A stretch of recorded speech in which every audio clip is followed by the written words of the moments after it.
Ah, good, I'm live. Right. Hello, everyone. Welcome. I'm a little bit late by a few minutes. I'm normally so punctual, aren't I? Yeah. But I'd like to say a big hello to everyone who's turned out today. A big hello. I'd like to say hello to Woody Black, to Glowtone, to Rhiannon Jones. Hi, Rhiannon. It's good to hear from you again. Tricky Woo, Woody Black, who was here early, David Schultz. What about the story about Oxford passing a law? You're only allowed to stay within 15 minutes to travel from home. Yep, it's true. Don't be. If you read her Panmo voice, I've written an article on that. We have. There's lots of snow. Where in Maine? David Schultz, send some snow over to us, please. See how we are living. I know his real name now. Hello, C. How are you? We are living. How are you doing? Can I call you Schwal for short? And Rosh. Hello, Rosh. And Michael Snow, greetings. And Tina, how you doing, Tina? Who's this? I have, right.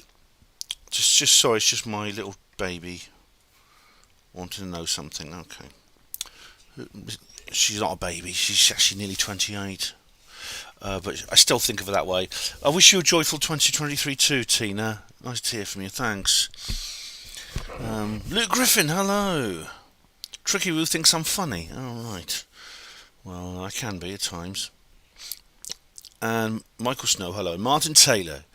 Oh, right. Yeah, I was on the Kev Baker. I was on the Kev Baker tribute. Yeah, that was a lovely thing they did for Kev.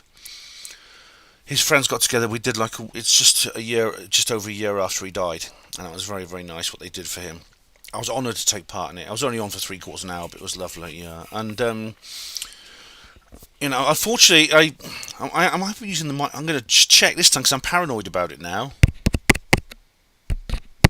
Yes, I'm using the right microphone. I was on the wrong bloody microphone, so I got really crappy audio. It was this microphone, the webcam mic, which is useless. Hello, TK. Hello, Jock of Ages. How you doing? Hello, Nihilist Lives Matter. Says, if I lived in a village and everything I needed was within 15 minutes, and if that law kept others out, I could live with it. In Oxford, unfortunately, you can't do that because there's 180,000 people here. Hello, Jane Pickford. How do you do? You're waiting. I'm sorry to keep you waiting. Yeah, it's I was a few minutes late, but it's great you joined us, and you like TBR, Tricky Woo. Yes, I like TBR too. He's gone quiet, Thomas Barden-Rees. He doesn't do much these days, but I'm hoping his show will come back. I'd love to be on it again if it comes back. Diana's here. Who's Diane? TK, is that your wife? Hello, David Splendid Isolation. Hello, Benjamin. You sound like my mum. Oh, Diane. Is Diane your wife? But hello, Diane. Hello as well. Tina, has anyone seen the recent anti-woke debate at the Oxford Union? Tina, no. Is it on their YouTube? Because that's going to be good, isn't it? Because at least at the Oxford Union, you actually get rational discussion. Unfortunately, I can't get in there. You'd be signed in. I knew someone who was a member once, and he was actually a porter. You know, even porters are members of the Oxford Union. But he's a former student. That's yeah. Bonjour, E.T. How you doing? I can't speak French. Yeah, but if it's on their YouTube, I'd like to see it, Tina. Definitely like to see it. It's great you're all here, mate. It's great you're all here, guys. Right, I'll check that out, Tina. Thank you. Jane Pickford, my son's gone to live in France to get away from Oxford's loony control. Oh, Jane, does he live? Did he used to live here in Oxford? Oh yeah, I mean, I could just Martin Taylor. Well, Martin Taylor's coming onto the subject.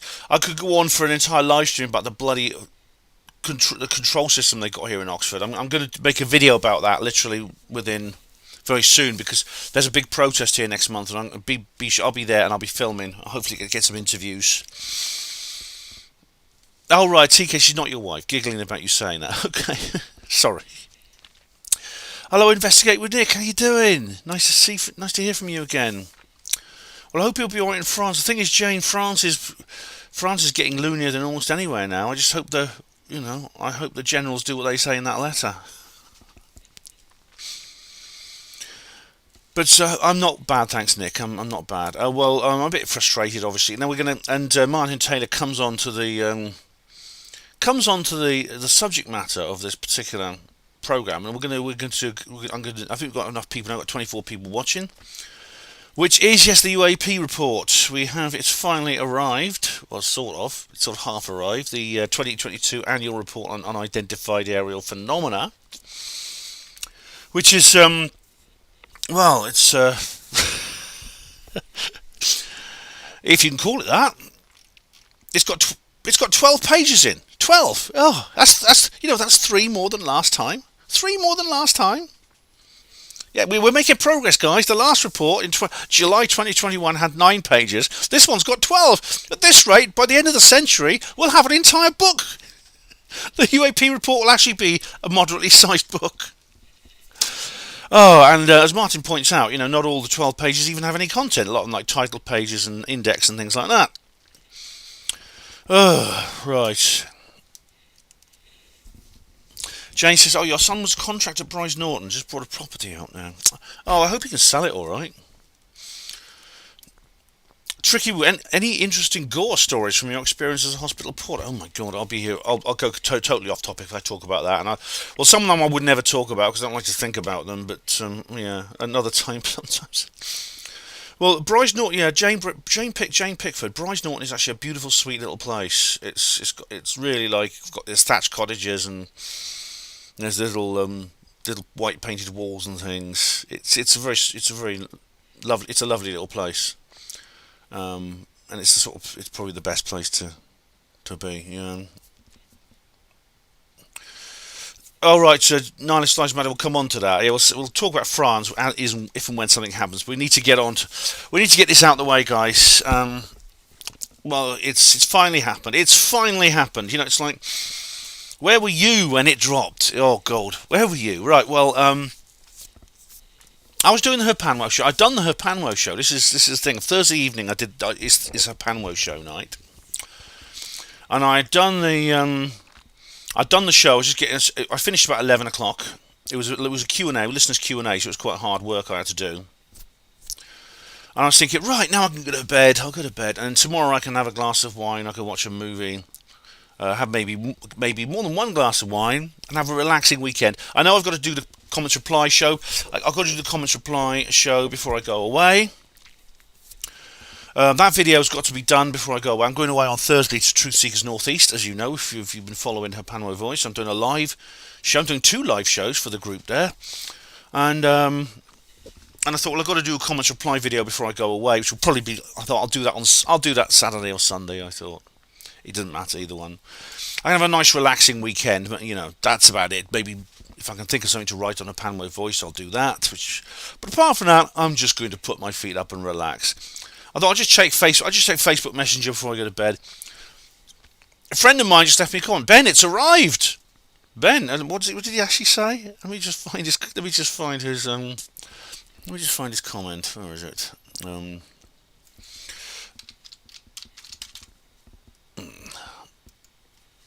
Let's just see what he has to say, because this arrives on Thursday.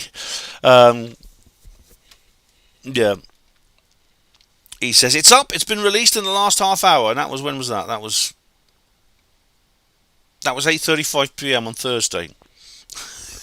And I clicked it, and yep, sure enough, it was the report. It was the bloody report over 2 months late. Oh, it was the bloody report, wasn't it? So that's it. My relaxing weekend's gone out the way, I thought. I'll have to do either a video. My first thought I'd do a UFO disclosure video. Then I thought, no, let's just make it a live stream. Yesterday afternoon I felt really tired for some reason. Even though I only did a half day at work. And I thought, I was going to do a UFO disclosure video, so what the hell, instead of doing a UFO disclosure video, I'll do a live stream, put the notice up today, do it tomorrow, which is Saturday, which is today. So there you go. So what we'll do now is we'll first take a deep dive into this particular video. I'm just going to I'm just going to go through your comments. I won't be able to answer every single comment. Unfortunately, every single comment, because I'll probably get too many.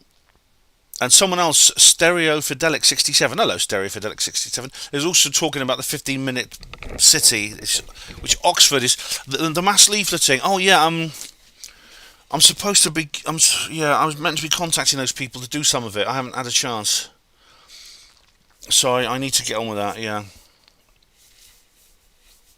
I need to contact those people. Mark Devlin was talking about it. About some people that I think it's the local. It was the. What it is? It's the not the. Is it the White Rabbit? The white dove people. I can't remember what they're called. Damn. I'm trying to spread myself too thinly. You see, I'm trying to do too many things at once. But they're going to hopefully do it. I can actually do this area around where I live. I'll get in touch with them. I could do that. So that was it. So we're going to take a deep dive into this particular document, as deep as you can do for something that is so shallow. It's the sort of thing it's like taking a deep dive into a paddling pool, but we shall try. We'll see how far we get. Then we'll go through some of the some other points related to it. So hopefully you can see that. And we are unclassified. The Office of the Director of National Intelligence, United States of America. They haven't got they don't have that logo. Do you remember that? I think that logo might have been a joke. The one with the UFO on it. Oh, that's the management thing. So here we go. Office of the Director of National Intelligence. 2022 Annual Report on the Unidentified Aerial Phenomena. Oh, it's gone from fuzzy. Here we go. Table. That's the first page. There's actually 12 pages. Actually, some of those are just like indexes. There's very little. See, this is the second page. We're on the table of contents, and that's the entire page. But there's your table of contents. That's page 2 out the way. Executive summary. Unidentified aerial phenomena (UAP) reporting is increasing, enabling a greater awareness of the airspace and increased opportunity to resolve UAP events. Alright, so greater awareness of the airspace and increased opportunity. Alright. The thing is, they are very, even though this is unclassified, it's obvious they're talking about classified things, which includes the methodology of UAP gathering, UAP intelligence gathering. This is going to come up again and again in this very, very brief so-called report, which is just basically it's like you buy a book and it's just the cover and the title page, basically. You know what it reminds me of? It reminds me of can you see that all right? Yeah. It reminds you. Do you remember Stanton Friedman? He used to go everywhere with these. Let me find the picture. Everywhere he used to go, Stanton Friedman. Oh God, I miss him. He used to carry these. He sent off some FOIA requests years ago in the 80s, and they sent him back. They sent him back some documents, right? I don't know if I can find the bloody pictures now. They sent him back some documents, and no, I can't. But they were all blanked out. They said, "Here, we're being open with you now. We're being honest, and we're being completely transparent with you." So they sent him back like about 50,000 pages of documents. They were all bloody blanked out. I can't find a picture, but there's many videos of Stan holding up these documents. These pictures, they're just basically covered in big black boxes, all of them. Hello to Stereo Fidelic is Craig, right? Yeah, Craig, nice to see you. You've done some brilliant artwork for us and for Third Rail as well, which I really appreciate. Big Bird wears a strap on is here. Oh, it's back again. Yeah. Leon says, I don't see how increased reporting necessarily means greater opportunity to identify. I expect they may be priming us to accept explanations which may not be the truth. Yes. Leon, this is the thing. In fact, there'll be some statistics. There are a few interesting things in this, like some statistics which indicate that that there's this sort of like discrepancy between what they're saying and then the statistics they give us. Big Bird wears a strap on, says, "You have a handsome face." Oh my God! Based on your username, I don't want to comment on that. TK, what did the UAP report say? We're just going to go into that, TK. Here we go. In addition to the one, here we go. This is where it gets interesting. In addition to the 144 UAP reports covered during the 17 years of UAP reporting, it's much longer than that. It's much longer than that. They're basically saying that those 17 years basically cover to the beginning of ATIP ORSAP, which is 2007. That's actually goes back much further than that. Anyway, it says 17 years here. 17 years of UAP reporting, including the Office of the Director of National Intelligence, ODNI preliminary assessment. There have been 247 new reports and another 119 that were either since discovered or reported after the preliminary assessment's time period. So, what do you mean, new reports from when? It doesn't say when, from. This totals 510 UAP reports as of the 30th of August 2022. I'm sure for these UAP reports, I should point out, only refer to those reported by military personnel on duty. It doesn't mean, man walking dog and Cannock Chase. It doesn't include those. Additional information is provided in the classified version of this report. Oh yeah, which is like 50 pages or something, isn't it? Oh. That's basically, unfortunately, we've already got to page 2. Unfortunately, we've already got to the kind of denouement of the entire story. This is about as far as it goes. But anyway, we'll carry on a bit further. Arrow, the Advanced Airborne Resolution Office or something. What's Arrow? I'll just tell you in a minute. Arrow and ODNI assessed that the observed increase in the UAP reporting rate is partially due to better understanding of possible threats that UAP may represent, either as a safety of flight hazards or potential adversary collection platforms. So, the increased reporting rate is partially due to better understanding of possible threats. Well, how do they know? How do they get this understanding? Why do they have this understanding now and didn't have it before? And it carries on. And partially due to the reduced stigma surrounding UAP reporting. Yeah, I suppose that's true simply because people like David Fravor and Alex Dietrich and Lou Elizondo and all the others who've been in the news. This increased reporting allows more opportunities to apply rigorous analysis, resolve events. That kind of admitting here, this sentence here is quite interesting. This increased reporting allows more opportunities to apply rigorous analysis and resolve events. They're basically saying that they're taking the issue more seriously and they're putting more and more resources into investigating them.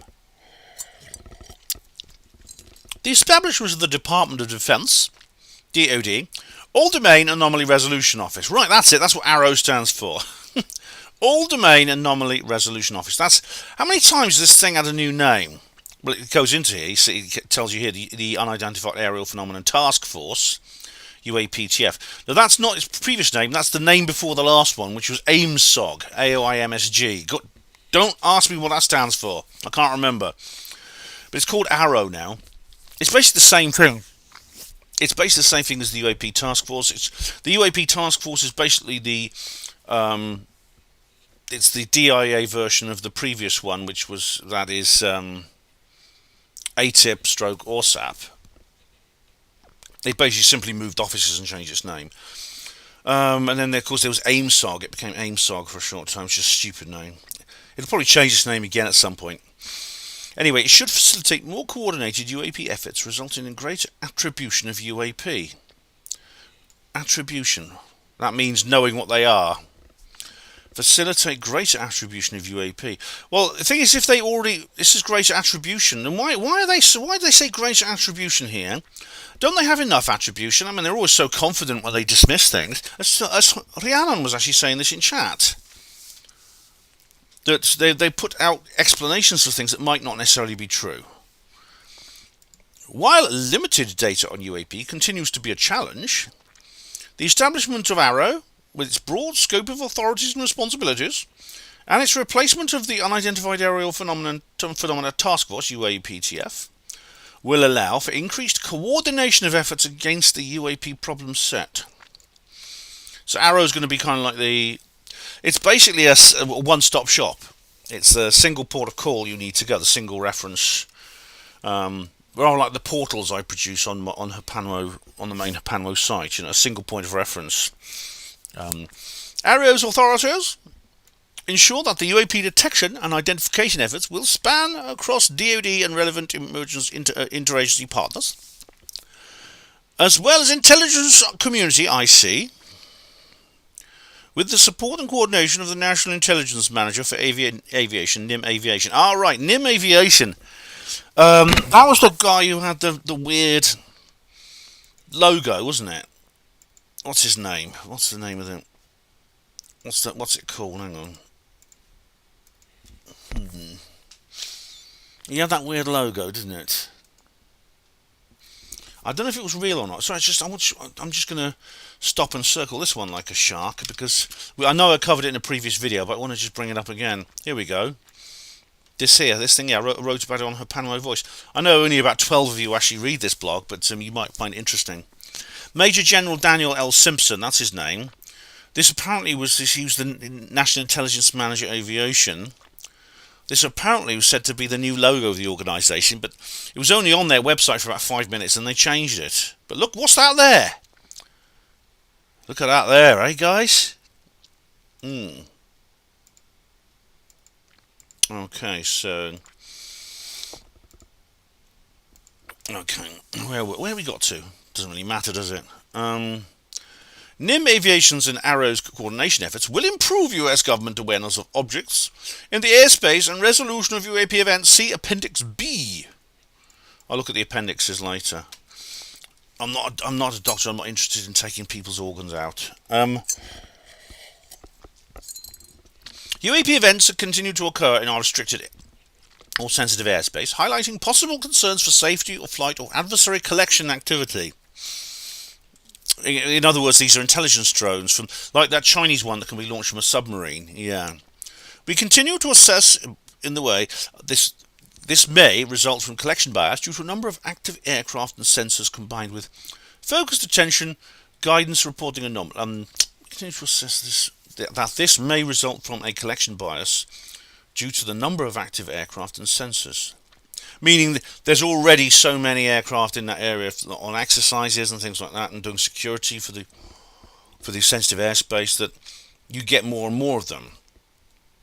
Combined with focused attention and guidance to report anomalies. Arrow, in conjunction with NIM Aviation and the IC, will continue to investigate any evidence of possible foreign government involvement in UAP events. Isn't it interesting that just a few days after this bloody... or was it a few days before? I discussed it on the previous UFO disclosure video. Literally just a few days after or before, and that stupid article by Julian Barnes came out. Nihilist Lives Matter asked me what AIM Saga stands for. Oh, bloody heck. Oh, here we go. Alright. AOIMSG. I'm only going to say this once. What is it? What's it stand for? It's a stupid thing. It was... No, it doesn't say. I can't find it. I'm trying to click back and now nothing's happening. Alright. It's the name. Unfortunately, it was the name that was used during that hearing.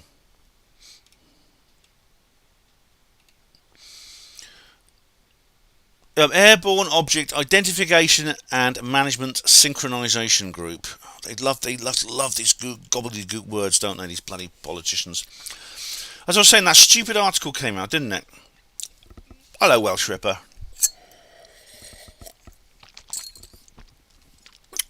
Now, was it Julian Barnes, wasn't it?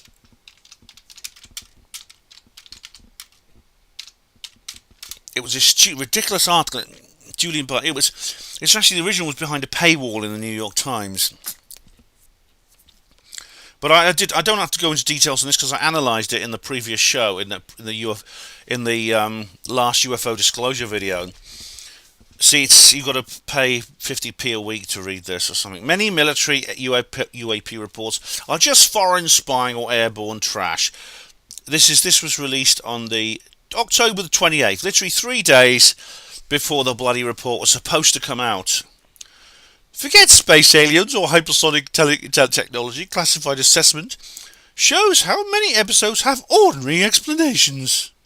Oh, goodness me. This was a complete, utter whitewash, as I explained in the last video. Anyway, guys, yeah,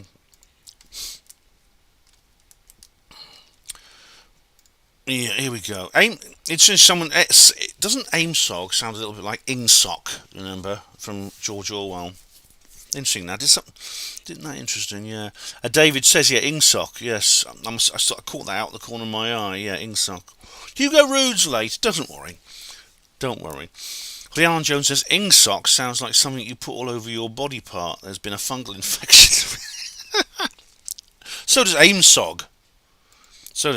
Alright, guys. Alright, here, let's go carry on. That's page 2 over with. It's not going to take long, is it? Scope and assumptions.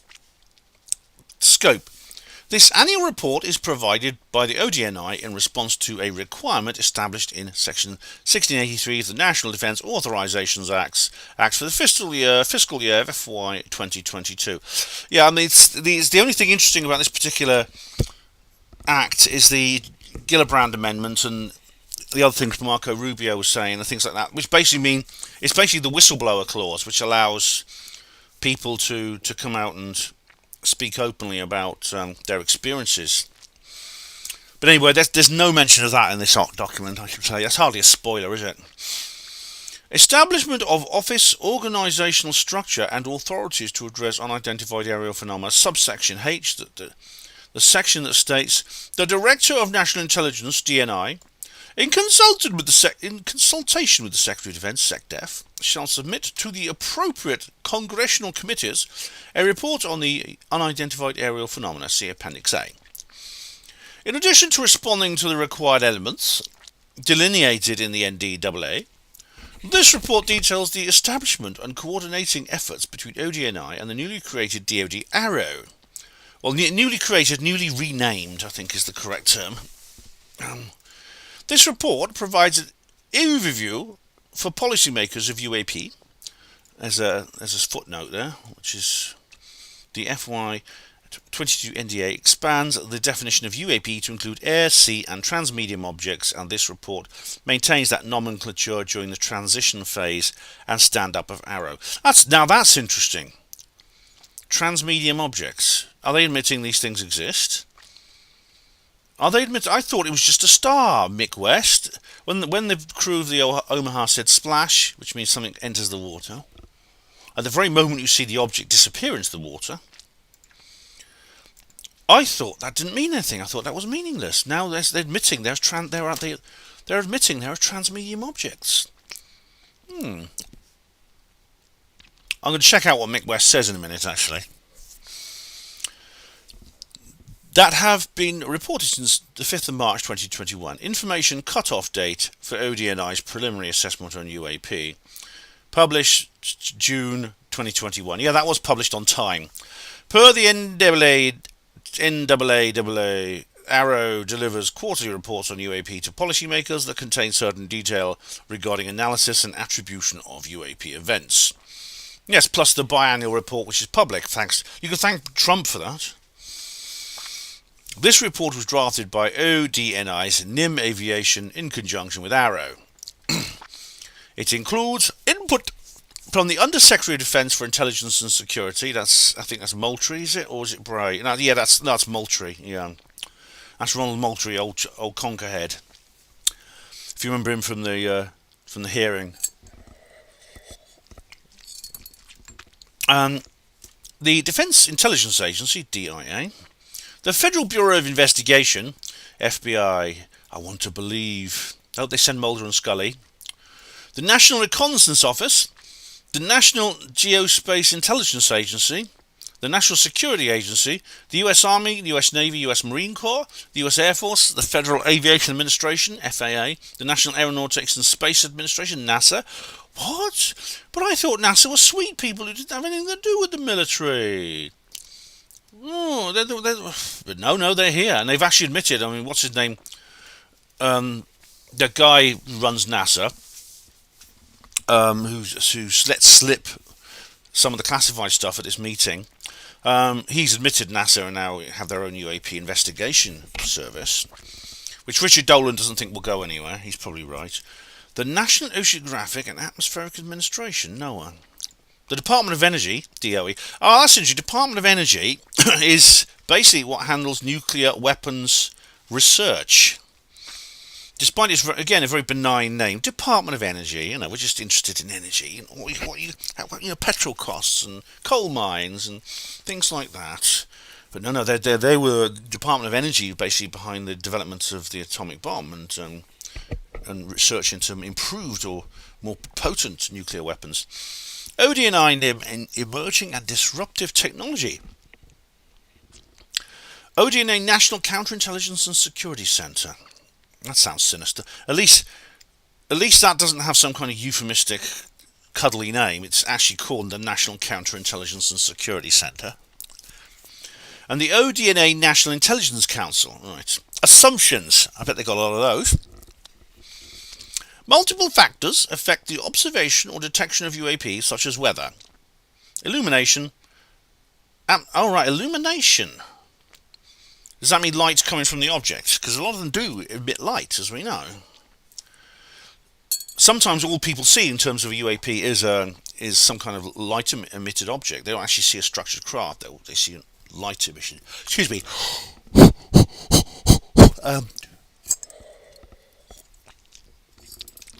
Atmospheric effects, or the accurate interpretation of sensor data. All right, all this sentence means is basically how this is affecting the observation or detection, and this indeed means, in fact, this refers to the observation or detection of anything, such as an enemy aircraft or a target drone or something in an exercise. Of course, the weather is going to have an effect. Atmospheric effects, accurate interpretation of sensor data. Yeah. Regarding review or analysis of UAP events, ODNI and ARROW operate under the assumption that UAP reports are derived from the observer's accurate recollection of the event and or sensors that generally operate correctly and capture enough... The observer's accurate recollection of the event and or sensors that generally operate correctly to capture enough real data to allow initial assessments. Observer's accurate recollection.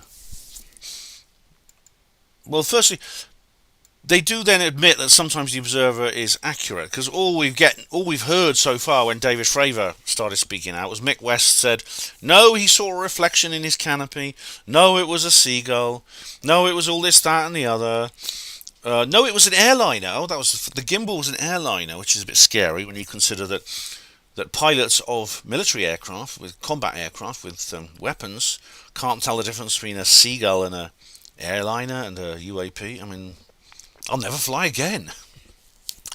So they're admitting here that observer's accurate recollection. That's interesting here. There is such a thing as observer's accurate recollection. You got that, Mick West?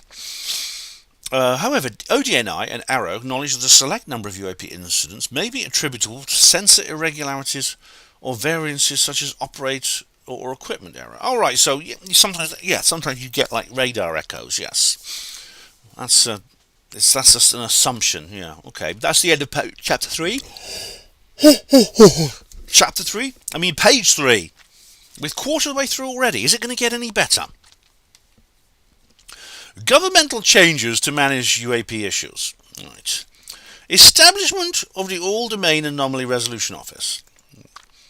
The Deputy Secretary of Defense directed the USD I&S, that's military, as I explained earlier, the Under Secretary of Defense Intelligence and Security, to establish an office with sufficient scope, authorities, responsibilities and capabilities to continue the UAP efforts and meet the expanded criteria. Yeah, that's kind of what the hearing was all about. That's why Conkerhead was actually at the hearing. Arrow was established as the UAPTF successor. All right, it was called AIMSOG. They're missing out that embarrassing name. They're saying no, it went straight from Arrow. Went straight from UAPTF to Arrow.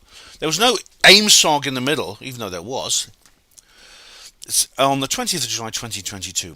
Per its mandate, Arrow has the authority to coordinate UAP efforts beyond DoD, and is authorized to develop process and procedures. To synchronize and standardize collection, reporting and analysis, not just DoD but IC as well, intelligence community, with the support and coordination of NIM Aviation. Oh, the guy with the UFO logo, apparently. Arrow will coordinate with other non-IC agencies such as the FAA, NASA, NOAA, and non-IC elements of the Department of Homeland Security. NASA is not part of the IC, really? Even when they're launching spy satellites? Anyway. And the Department of Energy as appropriate. So, Department of Energy, again, nuclear weapons development. That's interesting. The broad scope of authority granted to Arrow should enable them to leverage a multi-agency, whole-of-government approach to understanding, resolving, and attributing UAPs in the future. Right. Anything. The words understanding, resolving, and don't really go with whole-of-government. What goes with whole-of-government is bureaucracy, inefficiency, and confusion. But there you go. ODNI coordinating with Arrow and multi-agency partners seeking opportunities to assist in collection, reporting, and analysis of UAP incidents across the IC. Since the June 2021 publication of the ODNI's preliminary assessment on UAP, ODNI has developed strategic guidance to enhance further collection, which Arrow and ODNI will leverage to prepare collection report on UAP in a comprehensive manner for the IC. Yes, but not in a comprehensive manner for us. What is this strategy? What is this strategic guidance? Are they going to explain? They haven't actually explained what that is yet. NIM Aviation will remain IC's focal point for the UAP issues, while Arrow is the DoD's focal point for these issues and related activities. Arrow will represent DoD to the Intra-Agency Congress, media and public. Right, so it all comes through Arrow will represent DoD to the Right, I see. But so the IC basically has a separate sort of bailiwick. In coordination with the Assistant Secretary of Defence for Legislative Affairs and the Assistant Secretary of Defence for Public Affairs. Arrow's mission and responsibilities are contained in Appendix B. That's the end of page 4. Have you noticed, right, that each of these pages has big blank bits on it? See, look, they could fit a bit more down here, couldn't they? Save some paper. But no. Let's go on to page 5. It's like they're trying to make it longer than it really should be. Continued reporting and robust analysis are providing better fidelity on UAP events, but many cases remain unresolved. That kind of triggers a memory in me. Is that a line from the Condon report? Because if so, that's like 55 years ago. Anyway, continued reporting and robust analysis are providing better fidelity on UAP events, but many cases remain unresolved. Yeah, no shit, Sherlock. UAP reporting. The ODNI preliminary assessment on UAP discussed 144 reports that had an information cut-off date of the 5th of March 2021. Right. Now we know. Since then, Arrow has received a total of 247 new UAP reports. Hang on a sec. These 144 UAP reports, as you remember, were for the 17 years before then, leading right up to when ATIP or SAP was established in 2007. That's 144. But then between March 2021 and the publication of this report, they got 247. So they got even more in basically less than a year, 9 months. They got more reports, far more reports than they did in the previous 17 years. Doesn't make any. Is that seriously true? Either in this case, the Arrow UAPTF, whatever it's called, is a red hot on the case man, badass, or something else is going on. Because I suspect something else is going on. An additional 119 UAP reports on events that occurred before. Oh, this is on top of that, March the 5th, but were not included in the preliminary assessment. Have been discovered or reported after the preliminary assessment's time period. Alright, so that's basically a stop press thing. These 366 additional reports, when combined with the 144 reports identified in the preliminary assessment, bring the total UAP reports catalogued to date to 510. That's an awful lot, isn't it? And nearly all of those 510 happened within the last year. Since its establishment in July 2022... Oh, so I got the year... Yeah, sorry, that's actually not less than a year. It's just a year, and I got the dates wrong. 5th of March 2021 is actually not less than a year. It's more than a year. It's about a year and 3 quarters. Sorry about that. Since its establishment in July 2022, Arrow has formulated and started to leverage a robust analytic process against identified UAP reporting. Against identified UAP reporting. A robust analytic process against identified UAP reporting. Why are they against it? Don't they want to be for it? Maybe I'm just not used to this bureaucratic red tape language. Even in the NHS, I couldn't stand this sort of jargon. I really couldn't. Once completed, the Arrow's final analytic findings will be available in their quarterly reports to policymakers, but not to us. Arrow's initial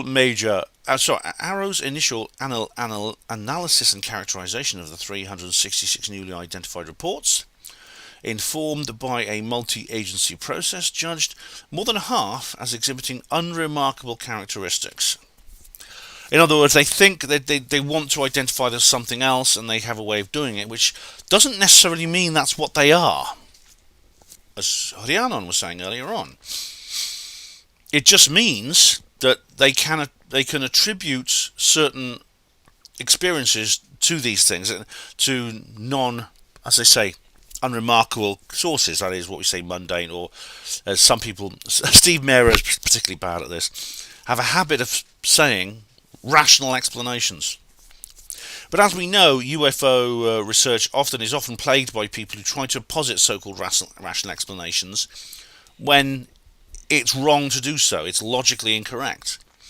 It's the old weather balloon. It's this busload of burning manure, the truckload of burning manure, and things like that. So, 26 characterized as unmanned aircraft systems, UAS or UAS-like entities. I think that means drones, unmanned aircraft systems. 163 characterized as balloon or balloon-like entities. What's a balloon-like entity? Balloon-like entity. 6 attributed to clutter. What planet? Is that the planet Clutter? There's a footnote. Let's have a look. Birds, weather events, or airborne debris like plastic bags. Okay. So you took all these together, you get 163 plus 26 is 89.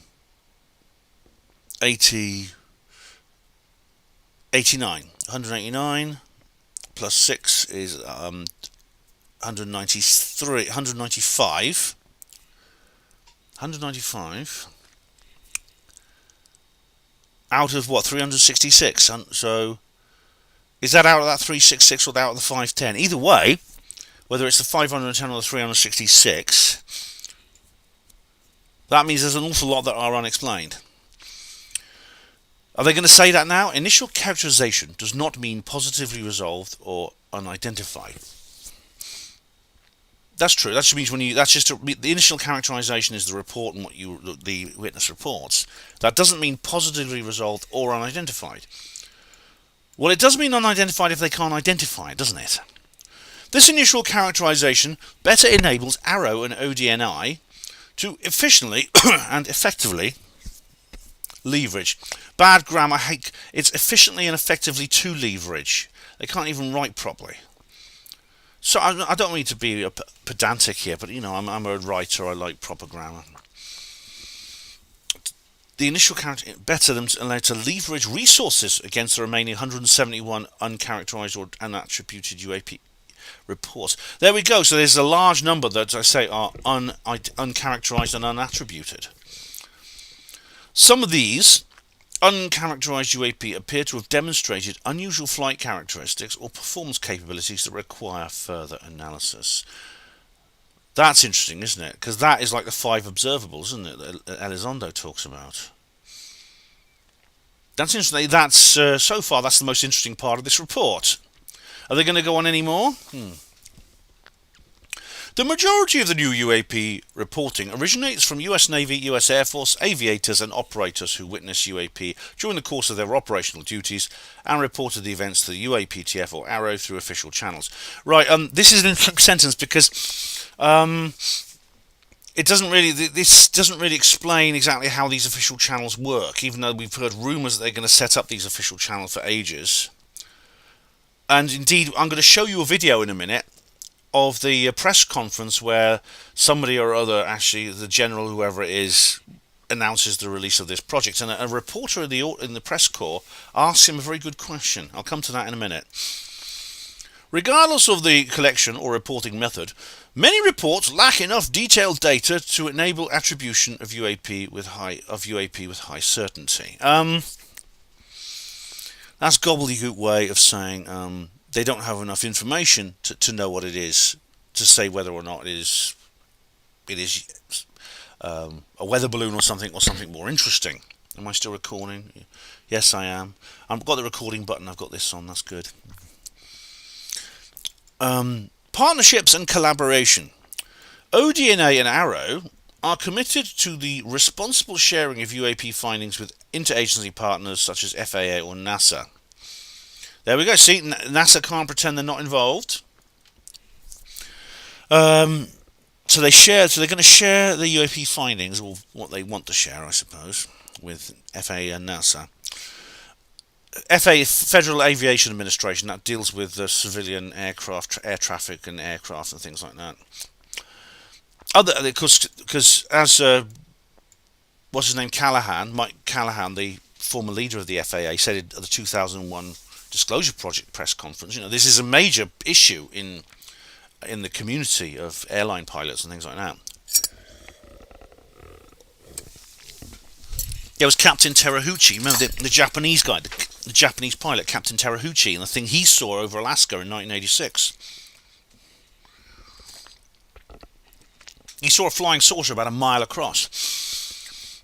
Other stakeholders, congressional oversight, international partners and the public. What's this?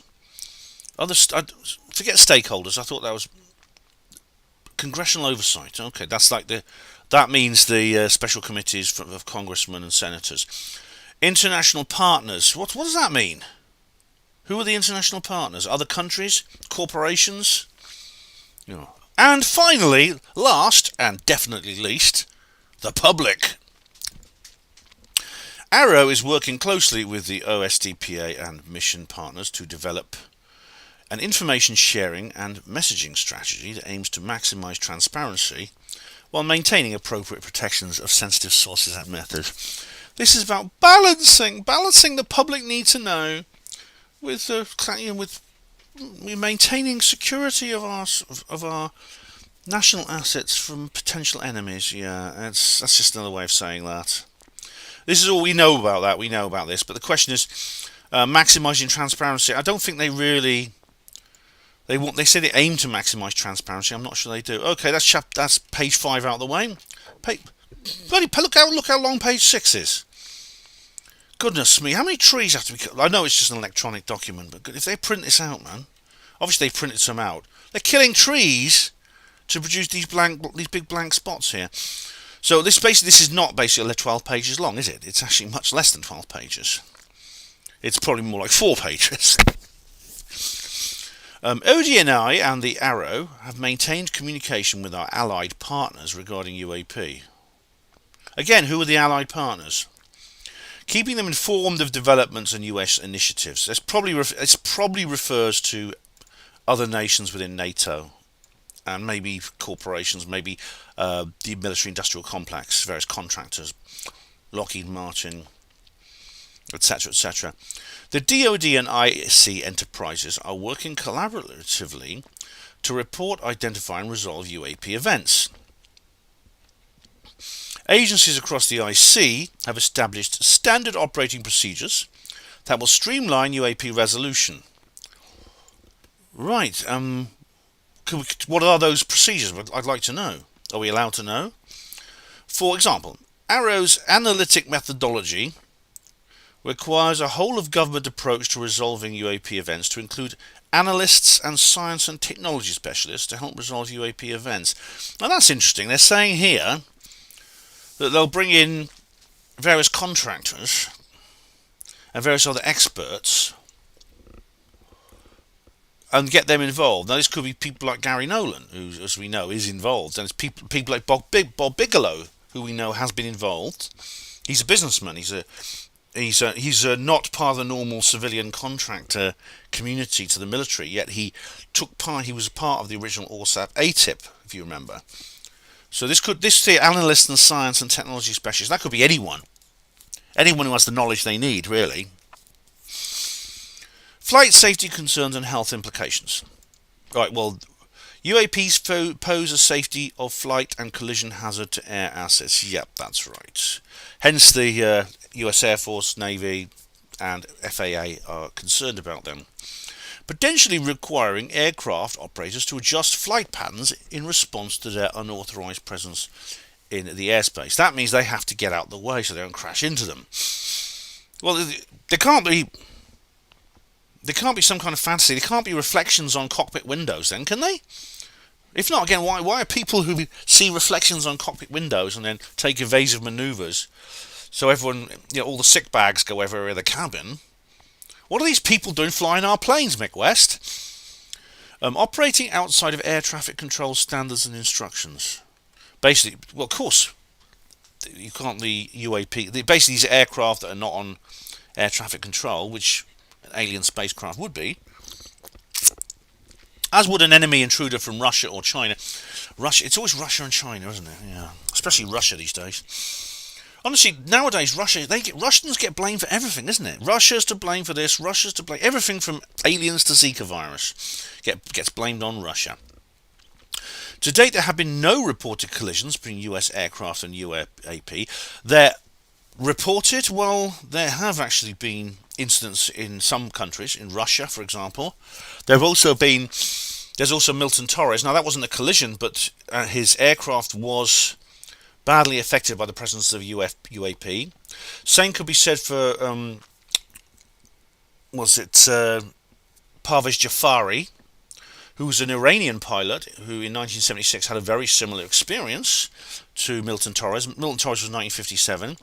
And there's also Frederick Valentich, who I've actually listened to the tape. The original tape has been leaked of Fred Valentich talking to air traffic control. He was in a light aircraft flying across the sea south of Australia, and he reports something following him, some strange object. He says, "I don't think it's a plane." Next thing you hear, there's this weird noise. It sounds like a collision. That's in Australia. It's not. So that's why it's not here. Regarding health concerns, there have also been no encounters with UAP confirmed to contribute directly to adverse health-related effects to the observers. That is so false. I mean, I know Larry Warren. I mean, Larry Warren his health took a downturn after his experience. John Burroughs. I mean, how can they say this? How can they say this shit? How can they say it? Hang on, let me just have a look.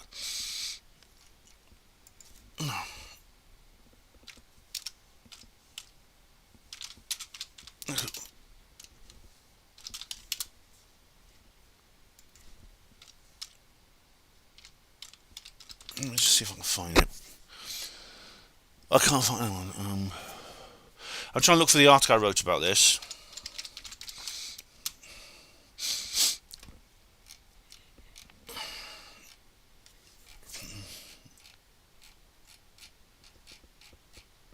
I don't think I'll find it. Alright, no, I can't find it. Not to worry. Basically, John Burroughs, who was one of the witnesses to the Rendlesham Forest incident of 1980, went to court. He went to court because he almost died at one point because his medical records were classified. He had a heart attack, basically, if I remember rightly.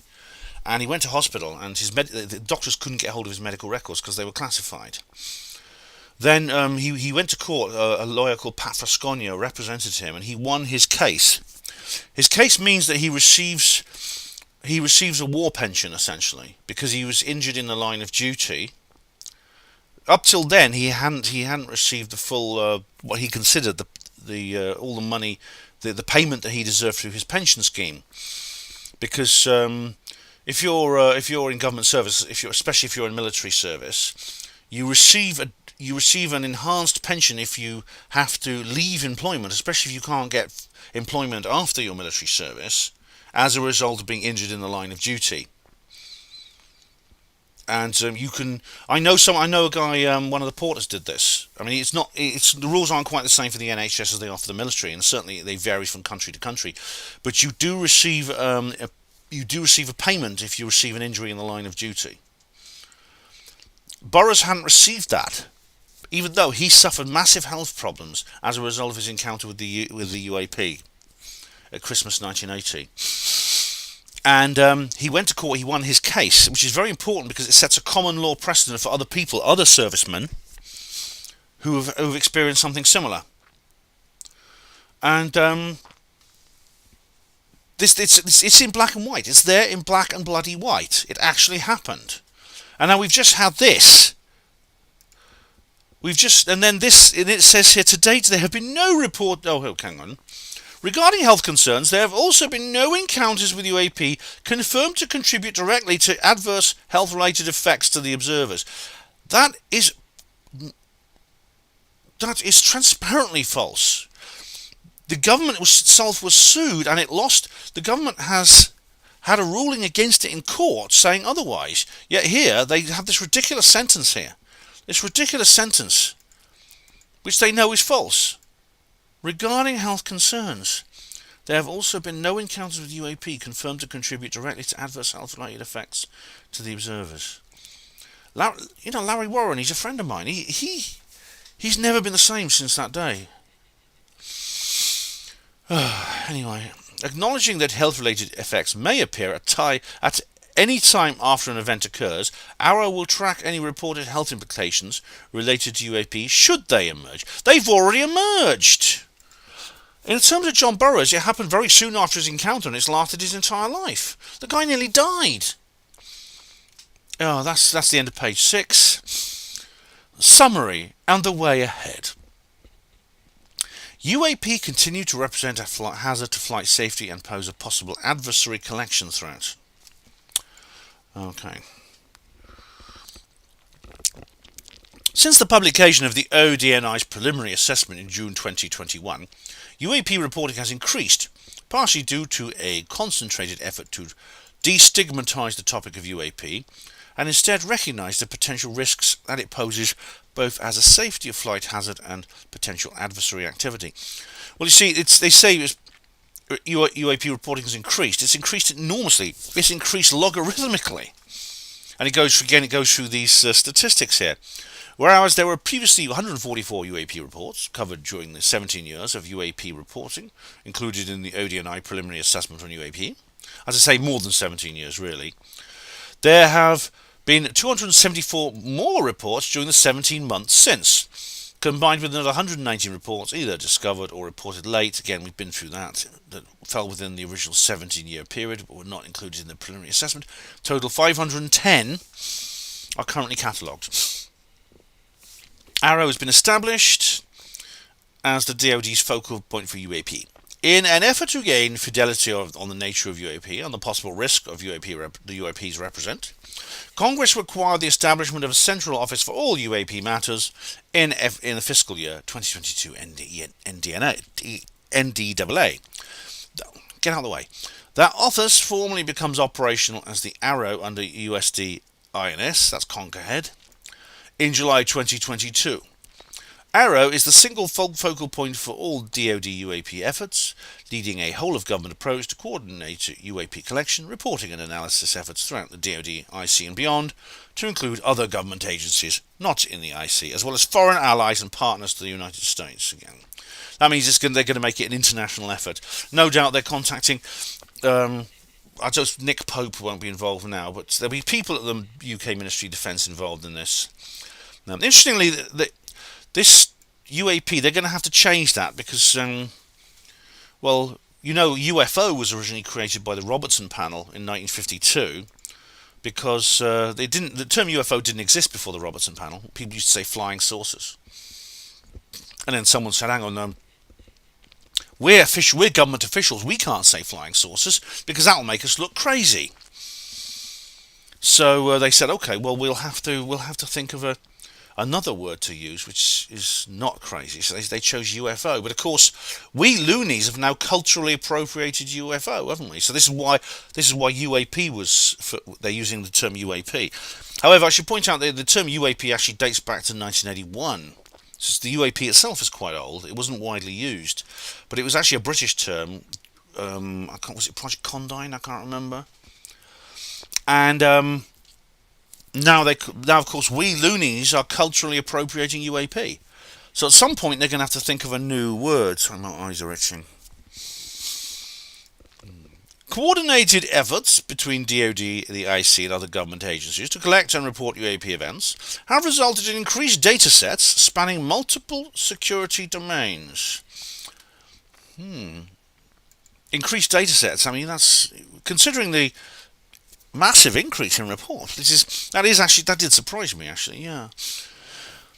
Arrow, in coordination with the IC, is focusing on identifying solutions to manage and alleviate the resulting data problem, including the intake, indexing, visualization, and analysis of the data across multiple security domains. But of course, they're not going to tell us exactly how that works. We are confident that continued multi-agency cooperative UAP prosecution activities will likely result in greater awareness of the objects in and across the air, space, and maritime domains. Oh, they're admitting they're in space now, are they? Airspace and maritime domain. That's interesting. I mean, we know about air and maritime domains. Air and the maritime domains, of course, refers to the sea and the navy, and the fact that these things have been picked up underwater by on sonar, and as well as the nature and origin of UAP in the future. Well, see, this is we already kind of know this, don't we? Yeah. We already have an awareness of these objects. They're just basically saying we're going to get better at looking at them and working out what they are, basically. Yeah. The nature and origin of UAP. I thought they already knew about that, but they keep saying, according to Jason Barnes, from that stupid article in the New York Times, that piece of drivel, which it couldn't have been more cringy if Doug and Dave, did a news bite on swamp gas. According to that stupid article, they already know what the nature and origin is. So now they're saying they need to have greater awareness of it all. So they don't have enough awareness now. The establishment of Arrow, renaming, I should say, it's renaming. The establishment of Arrow and applications of Arrow's new analytic process to this detailed report will increase the resolution of UAP events. Yes, it may do, but it may well do actually, but will we know about it? That's the end of page 7. Alright, now we're on to the appendix. That's basically the end of the main document. We're now on to the appendixes. Appendix A, Annual Report on UAP FY. Right, this is probably not going to be worth reading actually. Right, this is kind of like, this is just a glossary, I think. But it just says here, requirement no later than the 31st of October. Thereafter, 31st of October 2026. And annually thereafter until the 31st of October 2026. That's a good few years, isn't it? That's like 4 years.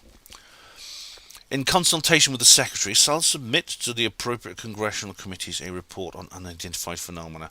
So every Halloween we're supposed to get one of these reports. Halloween UAP reports. Oh, as Kevin Logan would say, the memes, the motherfucking memes. Yeah. 2. Elements.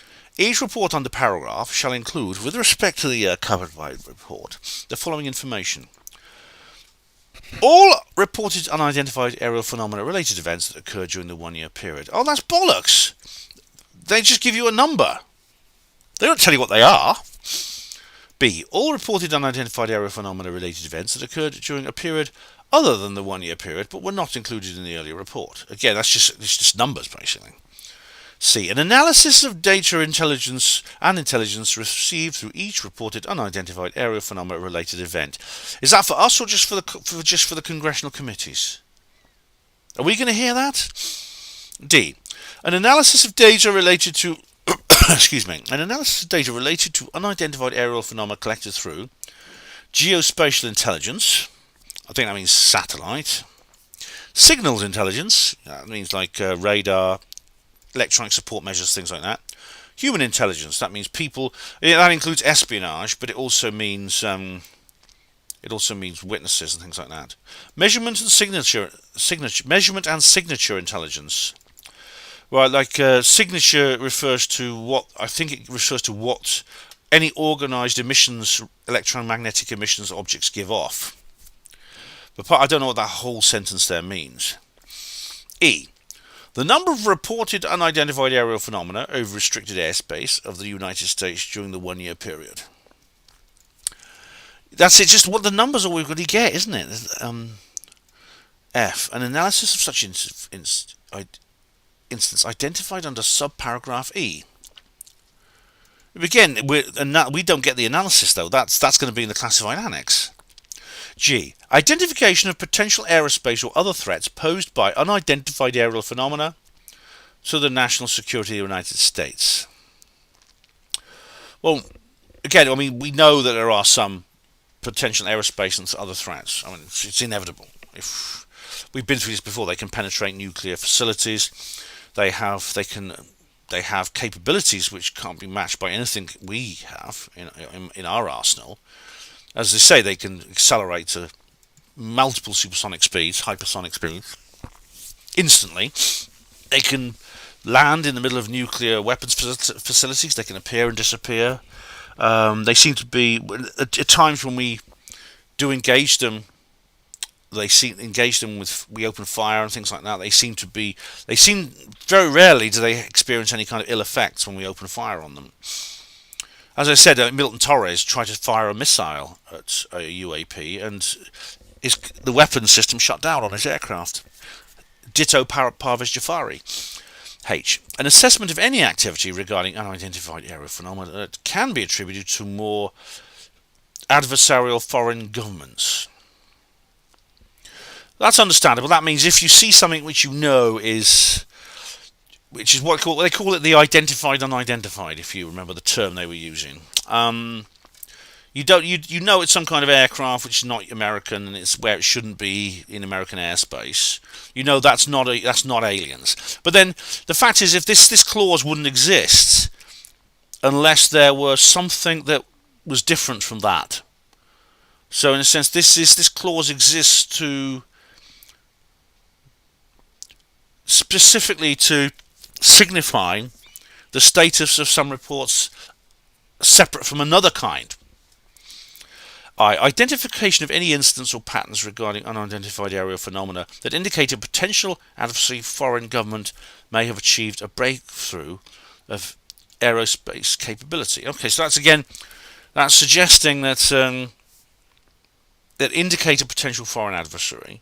So again, you know it's not something that's esoteric. It doesn't have a 5 observable thing, but it does. It is obviously an aircraft, a plane that can fly very fast or very high, or has an ability which we didn't know that they have.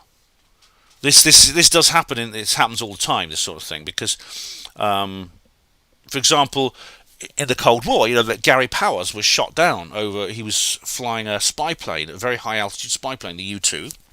Over the Soviet Union. They thought he'd be safe because he was so high up, but he was shot down by a missile that the Americans didn't know the USSR had, and they shot down the plane. J. An update. But again, I should point out, I make the same point here. This only exists as a this clause only exists because they're aware there are other kinds of UAP which do not indicate a potential adversarial foreign government. Otherwise, this clause wouldn't exist. J. An update on the coordination by the United States with allies and partners on efforts to track, understand, and address unidentified aerial phenomena. So again, they're sharing this kind of international effort here. But they don't specify who the allies and partners are. But we can make a good guess. It's going to be Germany, it's going to be Britain,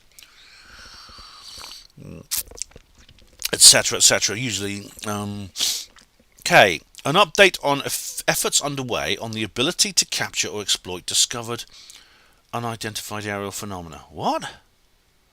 An update on efforts underway on the ability to capture or exploit discovered unidentified aerial phenomena? That's weird, isn't it? The ability to capture or exploit discovered unidentified aerial phenomena. So you capture. Is this refer? Does this? Am I just? Is this my imagination going overboard? Or does this refer to UA? Does this refer to crash retrievals? Is this some very oblique way of talking about crash retrievals? I'm probably reading too much into this actually, because I'm generally disappointed with this particular report. What else does it mean? What else could it mean if it doesn't mean that? Okay, on to page 9. L. At least they filled up that page with text. They didn't leave any blanks. An assessment of any health-related effects for individuals that have encountered unidentified aerial phenomena. Well, as I said, we go back to that. It's already happened. John Burroughs. John Burroughs won a court case. That means there's a common law precedent now which says that's already happened. There are health-related effects for individuals. I mean, it's not just him. There's so many others. It's the Cash Landrum ladies. I think they're both dead now, aren't they? They got sick after their encounter. Ironically, Oh, I've had it not had on display capture. All right. Oh, I wasn't on display capture there anyway. How are you guys getting on in chat? The Cash Landrum incidents. So I thought I was showing you the document during that whole time period, but it doesn't really matter because there's not much really extra to really report. It doesn't really matter whether you can see it or not in that situation. Those two ladies in the Cash Landrum incident got sick, didn't they? They got sick after their experience, and as a result, they died. I think they died a few years later. And ironically, the Cash Landrum incident happened on Boxing Day 1980. Same day as the start of the RFI. Right, now I'm going to go back to the document. This time I'll share screen with you. Sorry I didn't do that last time. But this is not much to see. It's just this text, these walls of text. White paper, black ink. You don't need to. It doesn't even matter, does it? Anyway, where were we? Yeah, okay. I have to keep. This is why I keep checking it. The number of reported incidents and descriptions thereof of unidentified aerial phenomena with military nuclear assets, including strategic nuclear weapons and nuclear-powered ships and submarines. Well, they know these things happen. This is essentially them saying these things definitely happen. Of course, we know they happen too, because they've been reported. That was what the RFI was. What about that? This is what Captain Bob Salas was talking about. When there's that red light appeared outside the missile launching centre, shut down all his missiles. And there you go. It's they seem to have an enormous interest in nuclear power and nuclear weapons, whatever these. It's one of the few recurring habit sets we can actually glean from our study of these objects. N. In consultation with the Administrator for Nuclear Security, the number of reported incidents and descriptions thereof of unidentified aerial phenomena associated with facilities or assets associated with the production, transportation of storage nuclear weapons or components thereof. That's why the Department of Energy is involved. That's interesting, isn't it? Because again, they're essentially acknowledging what we already know, that these things occur. O. In consultation with the chairman of the Nuclear Regulatory Commission, the number of reported incidents and descriptions thereof of unidentified aerial phenomena or drones of an unknown origin. Is there a difference? There should be, yeah. Associated with nuclear power generating stations, nuclear fuel storage sites, or other sites or facilities regulated by the Nuclear Regulatory Commission. That refers to basically power stations, yeah, power generating stations, the civilian nuclear power infrastructure, yeah. P. The names of the line organisations that have been designated to perform the specific functions under subsection C and D, and the specific functions for each of which each such line organisation has been assigned primary responsibility. Subsection C and D of what? Is that... Alright, analysis is this. So basically line organisations means... It means essentially the branches of this system for assessing UAP that exist within each of the different services that deals with this. With these different segments, these different types of intelligence gathering, data collection.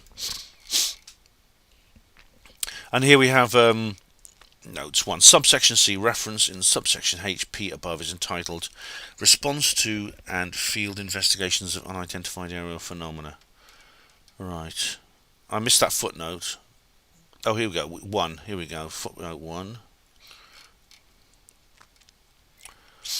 Right, that's simply a that's simply another document. Subsection D, reference in subsection H and P above is titled A Scientific, Technological and Operational Analysis and of Data on Unidentified Aerial Phenomena. Right. Subsection D. I see. So these are separate documents, probably I'm guessing these are separate documents, probably classified ones, which give more information on the nuts and bolts of how this thing works, how this system works. That's page 10 now. Appendix B, Arrow Establishment of Office and Duties FY 2022 NDA. I don't know if this is actually going to be worth reading out, actually. Here again we simply have a glossary as such. This is kind of going over what we've already... I'm just going to skim this because I don't think this is going to be worth reading.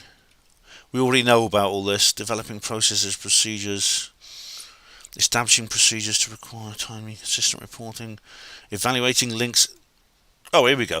Evaluating links between unidentified aerial phenomena and adversarial foreign governments, other foreign governments, or non-state actors. Who are the non-state actors then? See, non-state actors would include non-human intelligence, although they won't use that term, they won't use that word. 5. Evaluating threats. Yep. 6. Coordinating with other departments and agencies. 7. Coordinating with allies and partners. This is kind of a repeat of what we heard before. 8. Preparing reports for Congress in both classified and unclassified forms, which of course we get the unclassified form, which is basically what we're reading now.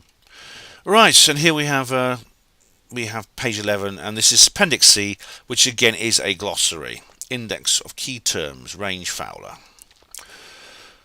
Defined by US Navy aviators based on observation of UAP interrupting pre-planned training or other military activity in military operating areas or restricted airspace. So this is basically something that shouldn't be there turning up. I've heard there were some of the witnesses use this term, actually, range Fowler. It just basically something turns up where it shouldn't be in a restricted airspace. Transmedium objects or devices. This is going to be interesting because these are the things that we said existed. Now they're saying that now they're admitting this officially. They exist. Objects or devices that are observed to transition between space and the atmosphere, or between the atmosphere and bodies of water that are not immediately identifiable. Right. So what does that? Rockets? No, we know what they are. They're identifiable. Aeroplanes? No, they can't fly out into space. Ships? No, they can't fly. They can't go underwater. Submarines can go underwater, but they can't fly. It's one of these sort of things. Well, it's not aliens, but it might be aliens. It's another of these contradictory terms. What are they actually? So what do they think these transmedium objects are? Because they're admitting here that they exist. They are admitting that they exist. And this is simply a definition of UAP, which we don't need to read out. UAP event, a holistic description of an occurrence during which a pilot or aircrew witnessed or detected a UAP. And a UAP incident, a specific part of the event. So, it's not just pilots or aircrew though. It's all kinds of people see these things. UAP report, documentation of UAP event. Right, including verified change of custody, basic information, time, date, location, description. UAP reports includes range, foul reports, and other reporting. Okay, so that's page. Oh, and that's it. Oh, there's 11 pages. It says here 12 pages. Oh, so obviously it's the title page as well. That's it. That's the end. What do you think, guys? What do you think of that? Was that interesting, or was that interesting? That was actually pretty tedious. There's really not much there, is there? There's really not much there. Hello, Lisa. How you doing? Anyone new turned up? How you doing, guys? All right, so I'm going to show you the video now of the press conference. I'll probably get a third-party strike for this. Where is it? I will come on to notice comments as well in a minute. Where's that video? Oh, go on, hang on a sec.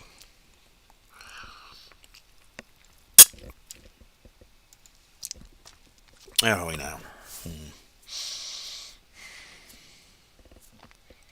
I'm just going to, here we go. Right, this is interesting. Oops, there we go. Right.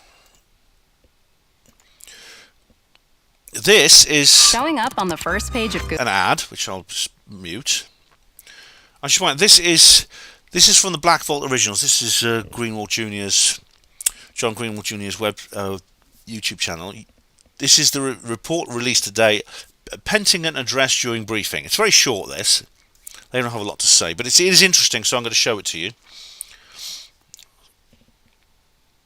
Whose site? Defense.gov. Oh, let's go back to the beginning.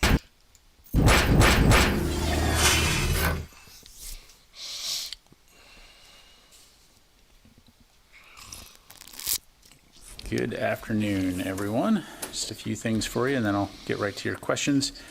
Today, the Office of the Director of National Intelligence. Who is this guy? That's not a Space Force badge he's got on. Does it say who he is? DefenseScoop.com journalist Brandy Vincent asked questions at the January 12, 2023 hearing. Right, yeah. Let's just see what they have to say. It's very interesting. She asked a very good question, actually. Released their unclassified version of the annual Unidentified Aerial Phenomena, or UAP report, required by the National Defense Authorization Act for the fiscal year 2022. The report is available on the ODNI website, but you can also find the link on our DoD press release, which we put out a short while ago, and which is also posted on defense.gov. And with that, I will take your questions. Randy. Thank you, sir. On the 2022 UAP report, there's 366 reports since July 2022. The majority of those originate from U.S. Navy and Air Force aviators and operators who witnessed them during their operational duties and reported them to the previous task force and now AARO through official channels. What are those official channels that the Pentagon has set up for better information sharing on this topic? Good question, because that's kind of what they were talking. They mentioned this a couple of times during the report, didn't they? But they didn't explain what they were. Yeah, thanks very much for the question. So first of all, let me just say right up top that the department wants to thank the Office of the Director of National Intelligence for leading the collaborative effort to produce this report, as well as all the other agencies that supported it. I would encourage you to, as I'm sure you are, read that report for any type of detailed information. Broadly speaking, when it comes to the types of processes and procedures that have been established, the AARO office, as you highlighted, has closely worked with each of the service branches. Hold on a sec, I have read it. I've just read it on this video. there are no details. I didn't see any details. To come up with a streamlined reporting system to be able to collect that information, and then in addition to the military branch, it is also working with the interagency, so organizations like NOAA, the Coast Guard, Department of the Energy, just to name a few. And so by establishing those reporting procedures, what it does, and I think you'll see this in the report, is it allows the collection of data, and more data allows us to be a little bit more rigorous in terms of how we go after investigating these incidents. So hopefully that Yeah, helps. it does. And I appreciate And he didn't really, he says basically there's more, the details are in the report. Well, they're not. the transparency here. Just a quick follow-up. The report says that regarding health concerns, so far, no encounters of UAP have been aligned with serious anomalous health incidents. Congress pushed you guys and mandated ODNI and the Pentagon to look into that, which means there were reports from military aviators about anomalous health incidents. There's not just been reports. There's been a court case. As I explained, there's been at least one court case where a military serviceman has successfully sued the government because he was injured in the line of duty because of his encounter with a UAP. The court says, yes, you did have an encounter with a UAP, and as a result, you received this injury. As a result, you're getting a war pension. So they don't need to looking into it. It's already been looked into. It's been resolved in court. There's now a common law precedent. Is there anything you guys can share about what those health incidents ended up being if they were not UAP? Yeah, I don't have any information to provide. I'd encourage you to take a look at the report. I would say broadly Again, I've looked at it. The information is not there. speaking, I think one of the key points in this report, given the potential hazard that UAPs do present, notably there's been no reported collisions of military aircraft or U.S. aircraft. Not in the U.S., yes. Rather, and UAPs. But in terms of those specific Sorry, I interrupted him there, and he did say, or he did correct himself and say rather U.S. There have been incidents in other countries. As I said, Australia, Russia. specifics, I'd refer you back to the report. That's it. Has John put up anything else? Let's have a look. No, he's done this thing about the Chilean Navy thing. Right, here's that's 1 month ago. Now John hasn't covered it in any detail. Now I'll tell you who has though. Let's have a look at Ryan Robbins. He's done it. Now I've watched this. There's no need to play this report, but it's this video. There's no need to play this video, but he has done a quick 16-minute video about it. There's also and that's the Georgia Guidestones video I was watching earlier.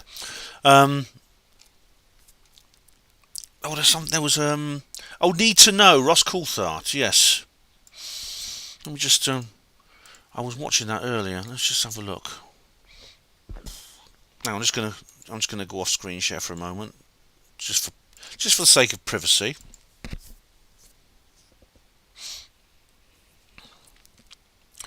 Here we go. I was actually watching this before I went on air. Say what, and it's all scripted. This is No, Zabel and Coulthard. because I'm going to disagree with you right now about that New York Times article.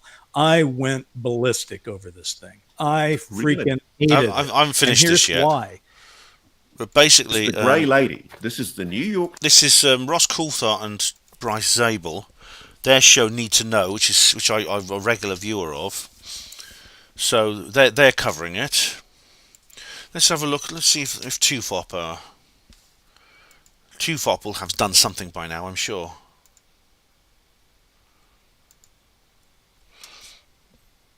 Oh, here we go. Government. This is upcoming. UAP report released and 2023 preview. The breakdown. That. So basically, they have a video coming up soon, on the 15th, which is it's this one here. In 27 hours, which is basically similar to my own. They're gonna do a deep dive into this report, just like I'm doing right now. I do recommend that UFO podcast. It's very good, very very good indeed. So who else? Listen, I'll tell you what. Let's go through the tweets. There's been some interesting tweets on this.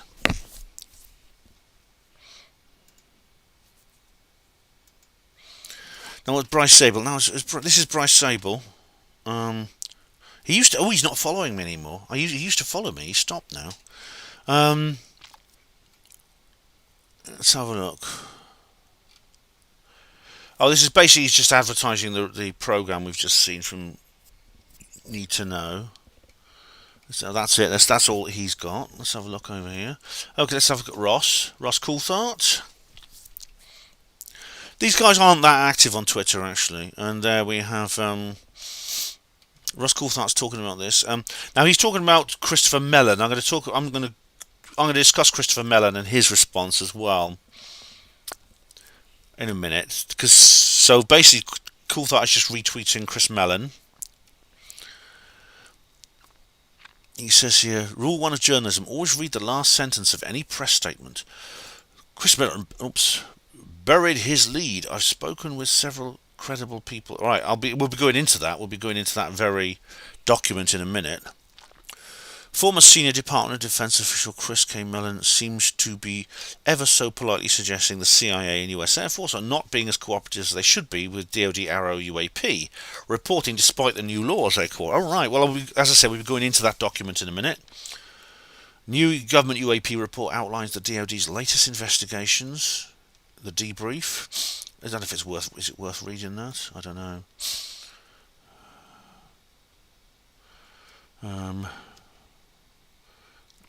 Accept privacy. Okay.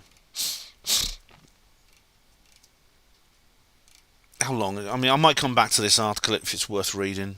Now, this is Mellon's article, which I am going to read. I'm not going to try and imitate his voice. Key takeaways from the 2013 UAP ODNI UAP report.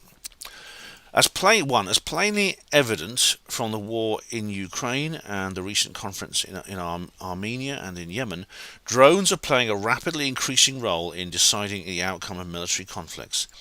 Therefore, any capability that helps to reduce clutter and identify general aerial threats is of great value to the military national security. In that regard, congressional initiatives related to UAP are already paying dividends by improving our ability to distinguish legitimate threats from innocuous balloons and other airborne clutter. By the way, I'm focusing on this document because his blog is very good. He wrote another really good article a couple of weeks ago. Initial progress includes the identification out of 173 out of 510 UAP. That's not very... I thought 99% of them were identified. If true, that is a major achievement with broad implications for security in the Indo-Pacific. Notably, these impressive advances were achieved without appropriating a single additional nickel for national security. Bravo to Congress for pursuing the UAP issue. 2. Despite major breakthroughs in identifying many UAP, the total number of remaining military UAP incidents reported to the office have more than doubled from 143 in June 2021 to 314 in August of 2022. That number will continue to grow, and with it the importance of continued UAP collection and analysis. Maybe it's simply the presence of this organisation and what it's doing which has caused the increase in these reports. 3. Thankfully, the report reveals major progress in developing an effective government capability for investigating the UAP enigma and kicking down the doors of ignorance that, for far too long, have prevented progress in understanding the phenomenon. Congress made this possible, and continued congressional support will remain critical as the new UAP organization competes for access to intelligence collection and analysis capabilities. Thus far, Arrow seems to be doing well overall in obtaining cooperation from the military services and intelligence agencies. The largest outstanding question in that regard pertains to UASAF and CIA collaboration, something Congress needs to closely monitor. It's to monitor closely, Chris, not you as well. Hopefully the appropriations committees will take note of the good work done by authorising committees and provide Arrow the resources it needs to function effectively going forward. Unfortunately, the report presents the bare minimum of information. Now we get into it. The bare minimum of information needed to comply with Congress's request for an unclassified report. In some regards, the report is even less informative than the initial preliminary report released in June 2021. For example, the preliminary report disclosed the number of incidents that were confirmed by multiple sources, i.e. radar, visual, IR, infrared that is. Moreover, the New York Times columnist Julian Barnes. Why do people say columnist now? They used to say columnist. Columnist Julian Barnes, citing unnamed American officials, claims that some of the incidents involving US military assets proved to be Chinese drones. That information may indeed be in the classified report, but it is not in this unclassified report. There is also no indication in the report if any of the 314 events were in space or underwater or attributable to foreign governments. Unanswered questions abound. Right, I should put a word about the Julian Barnes article. If you want to see a good takedown of Julian Barnes, Mellon himself does one on his blog previously. I'm not going to look for it now, but you could find it. Steve Bassett, if you subscribe to the Paradigm Research Group newsletter, Bassett has reproduced it. It's also in UFO Truth magazine, by the way, of which, of course, I write a column in there as well. So, 5. The government again demonstrated its unique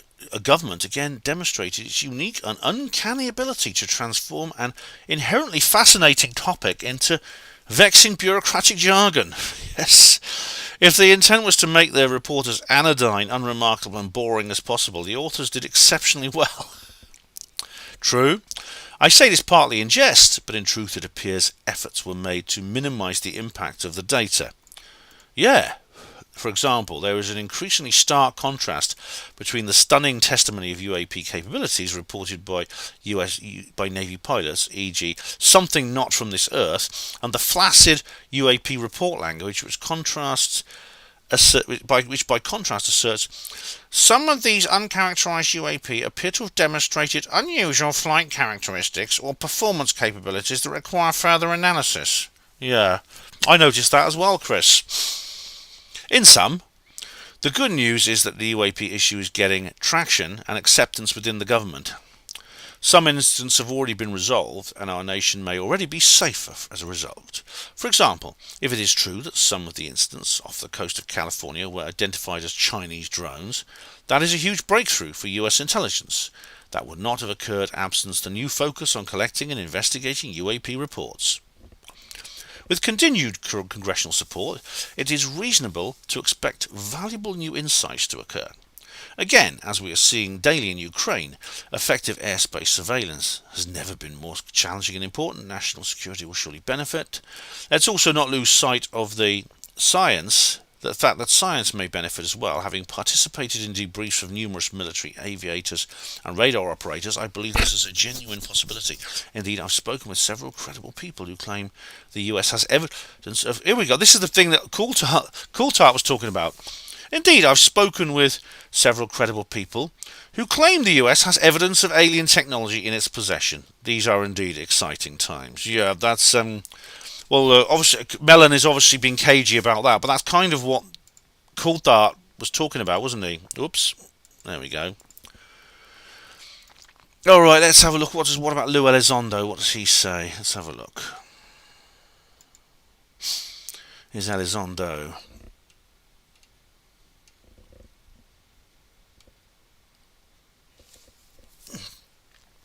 Oh, so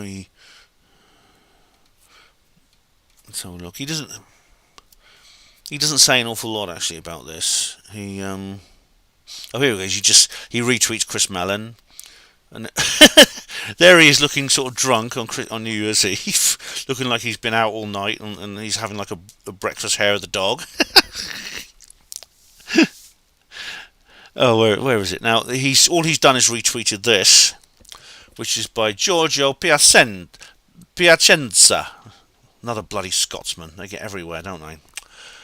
Even if the report is scarce and ultimately deceiving in the audience eye, is still acting as if it doesn't know about irregularly hidden legacy or other similar programs. The cart is moving forward. We must move forward together. Indeed, in spite of it all, thank you for being heroic. Alright, that's to Lou. Okay.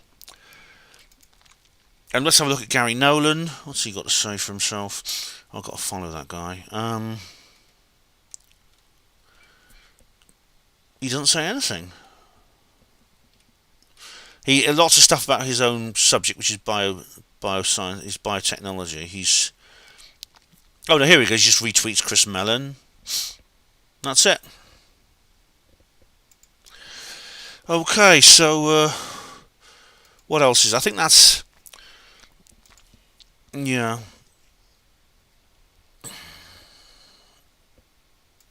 How are you guys getting on in chat? Got 31 viewers. We're going on for a long time now. It was quite. Any new people turned up? There's David Lisa's here. David Splendid Isolation. I saw you guys earlier.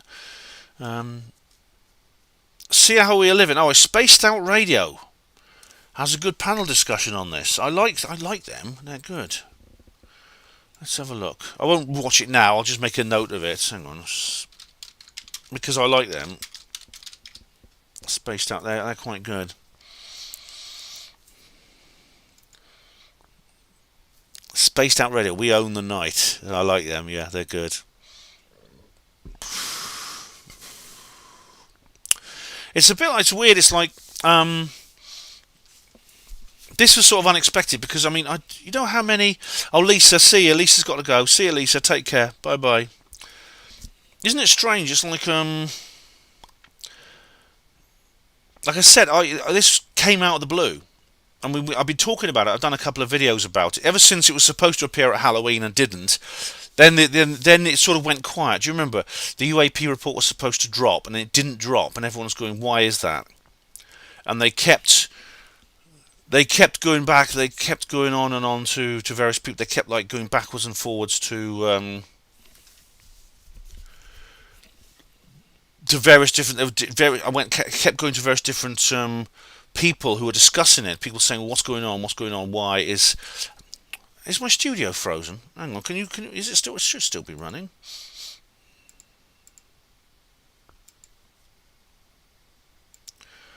For some reason, my studio seems to be playing up. Let's just see if there's any new. Is the stream still running? I'm recording it anyway. If it goes down, I'm still here. To various different. Kept going to various different. Yeah, everyone was wondering what happened. What happened to the UAP report? And people were phoning their Congress people. There was lots of FOIAs sent in to the government, things like that.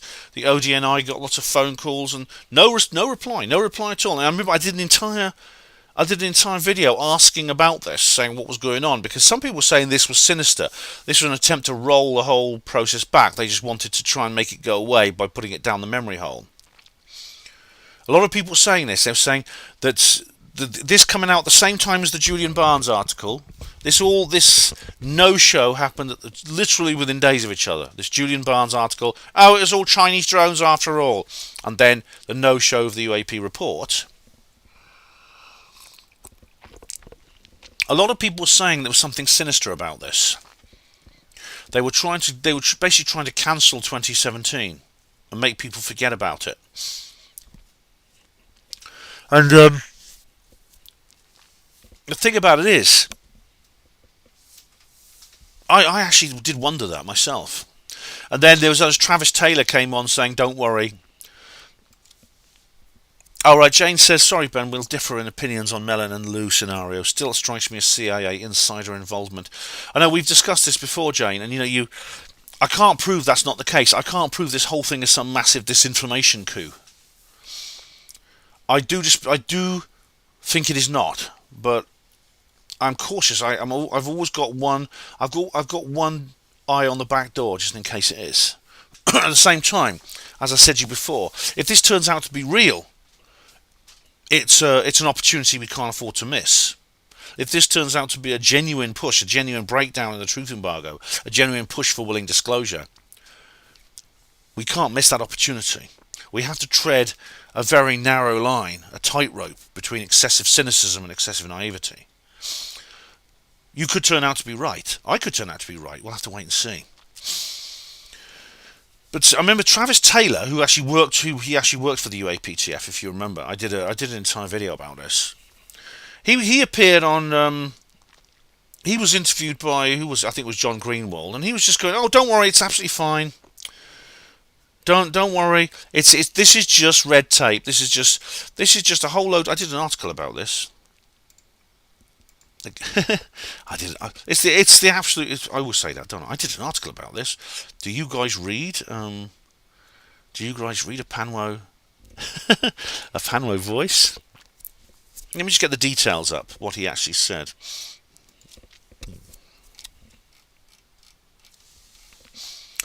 I wrote this article here, which is just opening. Oops. Did my computer just freeze up? Bloody hell! Why the UAP report is late? Here it is. There you can read it for yourself if you want to find it. Basically, he's saying don't worry about it. I mean, he basically said it's all because the UAP report is it's basically the friction of bureaucratic red tape. That's all it is. There was the election in November, the big election, the midterms, which is like a UK general election, where basically all the people in Congress were put to the polls. There was no budget allocation, massive paperwork backlog. There was a huge number of new congressmen and senators to brief in. Lawyers had to talk to lawyers, generals had to talk to generals, etc., etc. And he basically says, look, don't worry, there is no conspiracy to shut down the 27 ATIP revelations, or at least no conspiracy on top of the one we already know. We're just waiting for politics to catch up, which always happens, doesn't it? And he said something very interesting. He said this could take a while longer, with Christmas and New Year in the way. But he says, don't worry, he said, because he predicted January the 5th the UAP report would drop. Well, he was out by he was out by 6 days.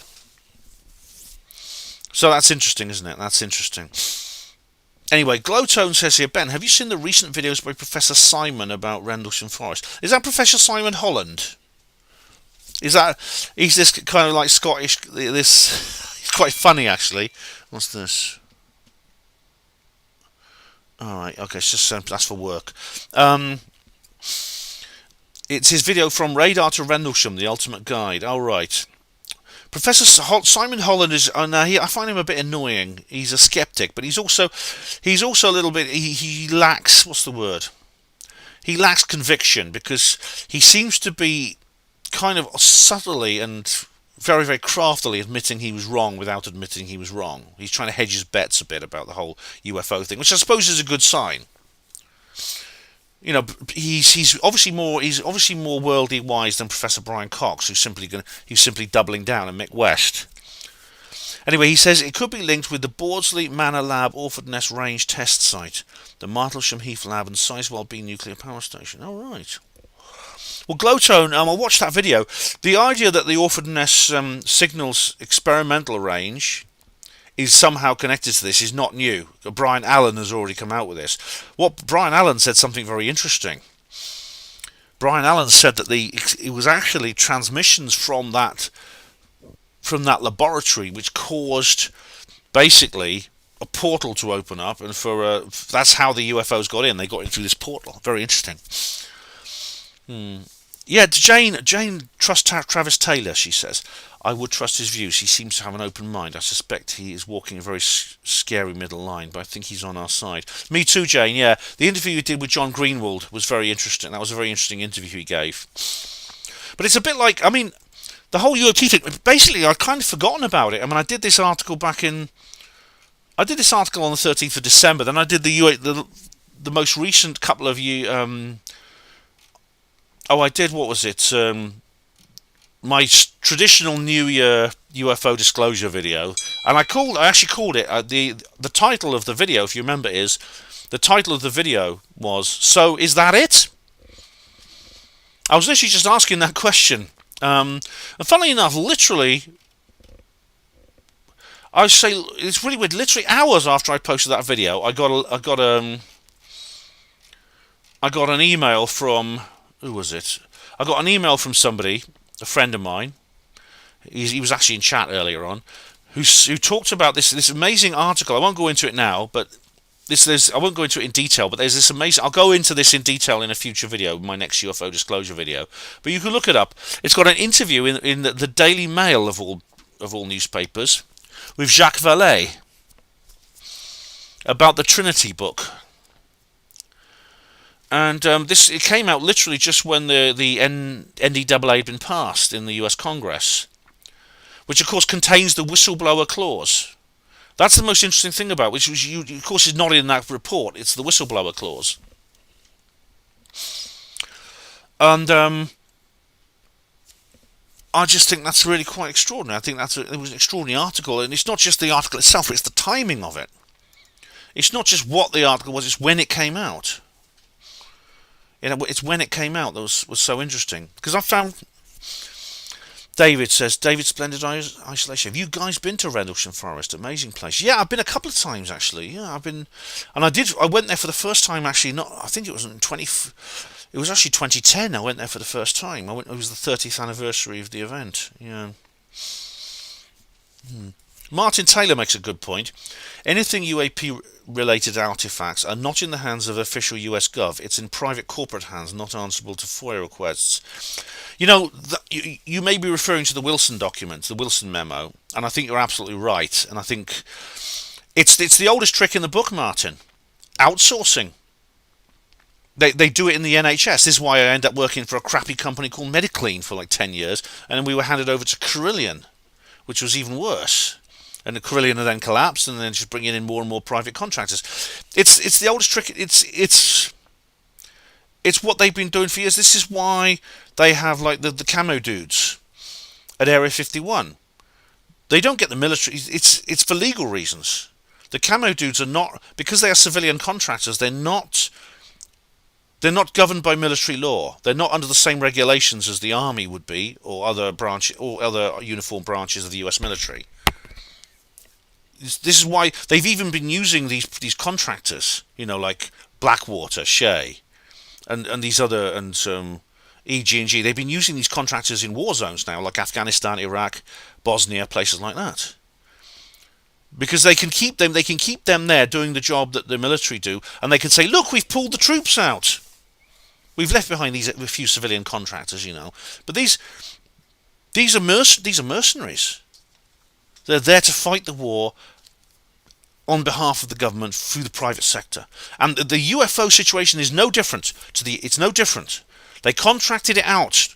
This is the thing. They contract it out to the military-industrial complex, exactly as you say, which is not answerable to the same.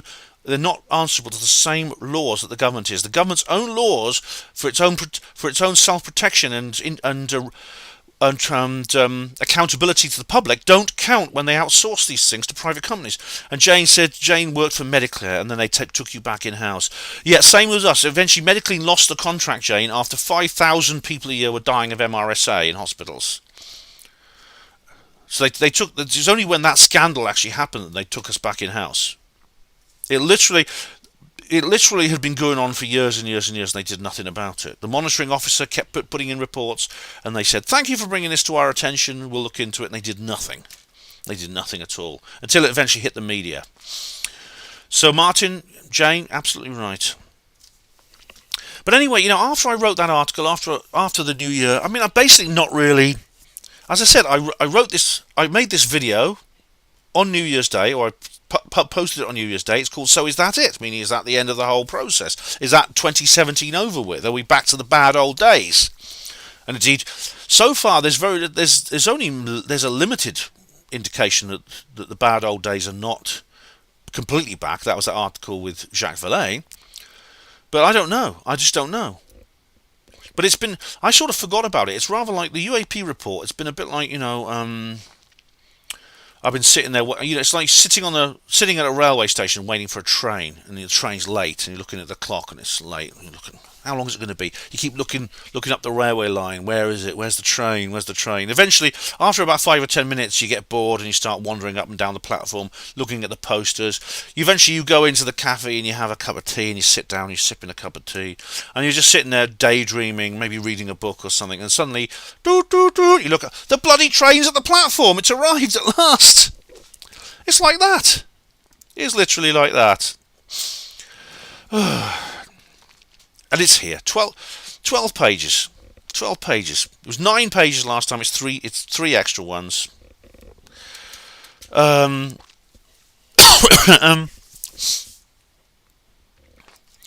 there's more actually. So I'm just checking my notes here. All right, so there's one more thing I want to show you something else actually. Before I'm doing these things, I'm going to do the I'm going to do the what's the word? I'm going to do the comments on the notice. Don't worry, I haven't forgotten that. If you go to YouTube, I mean, this I don't know if this applies to all of social media.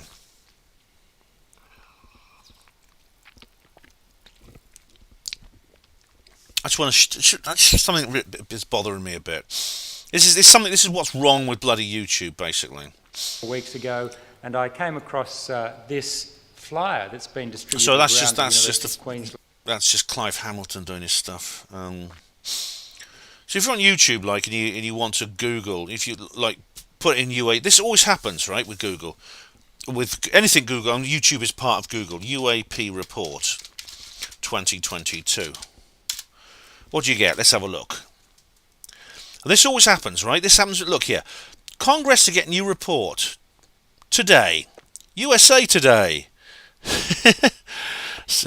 Pentagon report. 13 News Now. Today again. This is that's from Australia. CBS News. Washington Post. ABC News. WGN News, CBS Evening News. What I'm saying basically is that whenever you Google, whenever you put anything into Google now, including YouTube, I've done it on YouTube because it's most obvious, but whenever you put anything into Google for anything at all, what you get back is, because of the algorithms, they highlight official government, official mainstream media sources. Let's just see how far we have to go before we get anything of it. Because when I click UFO report, when I click UAP report, I put this search string into the box, and I click. I expect what I'm looking for are videos that I would find interesting, and surely YouTube knows what videos I find interesting because I have subscriptions. But I've gone down half a page. It hasn't shown me a single hit from any of my subs. It's all official mainstream media reports. ABC News, CBS, ABC, City News, History Channel. All right. 60 Minutes, 60 Minutes Australia, British GQ. Actually, that's actually quite good. That thing with Lou Elizondo. I do recommend watching that. That's on GQ. Lou Elizondo on Unidentified Aerial Phenomena. ABC 7, City News, CBS News. It carries on and on. Today, CBS News. That's how far.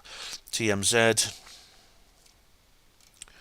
I'm just curious to see how far I have to scroll down before I actually get one of the videos I'm really looking for, which the YouTube knows I like because I have subscriptions. How far do I have to go down? How far do I have to scroll? The BBC, the bloody BBC. And it's that bloody stupid First Contact thing. That's not even relevant. Oh, see, scroll. This is why Google are so useless now. This is what I mean by that This is what's meant by shadow banning. Because people looking for stuff for my channel, see, and finally I get to 1091 pictures. Moment of contact. That's the first sub I've got. Carrying on down here. How far do we have to go? Quest TV, that's another sub. I've only found two of my subs so far. They've actually returned. It's given me returns on my subs. There's 1091 pictures as well. I'm going to give up in a minute. When am I going to actually see something I want to see? When I want to find one of the videos I look for when I put UAP Report 2022 into the search box. This shadow banning has gotten so bad now. It's got so bad that I can't even. Quest TV again, but again, it's incredible UFO footage. It's only obliquely relevant to my search.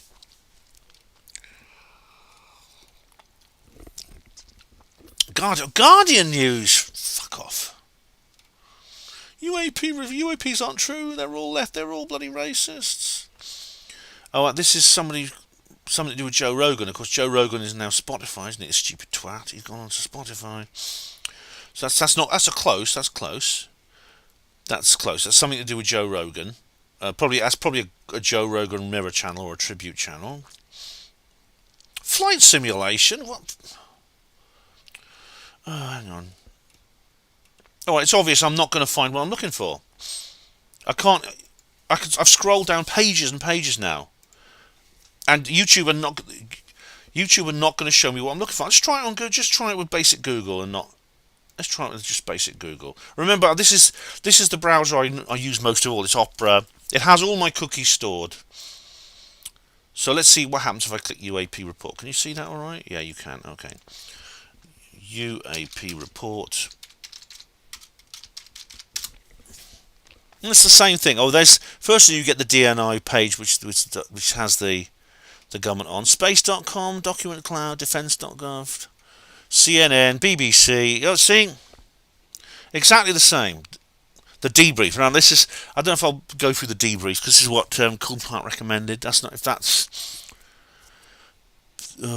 See? Life science. Again, I'm going down and down and down. I'm not finding what I'm looking for. The Guardian. I don't want the Guardian at all. I can't stand the bloody Guardian. France 24. My goodness me. See what I mean? See what I mean, guys? Oh, let's have a look at your comments. David, David says DJ goes on about the UFO file a lot. His theories are interesting. Yes, has he done a video about it? Has he done one? Let's have a look. But he does a lot of good videos.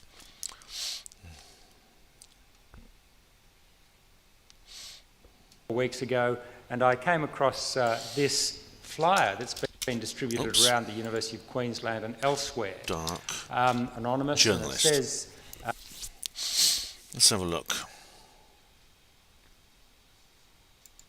Videos. Alright, go to his live stream. Here we go. The Hot Zone UFO file. Alright. UFO file battle. He's got a couple here. That was before the drop. And there's this one here. Is this the one you mean, David? I saw Christina Gomez. She'll say something about it, Christina. Your weekly stream. She'll have something to say about it.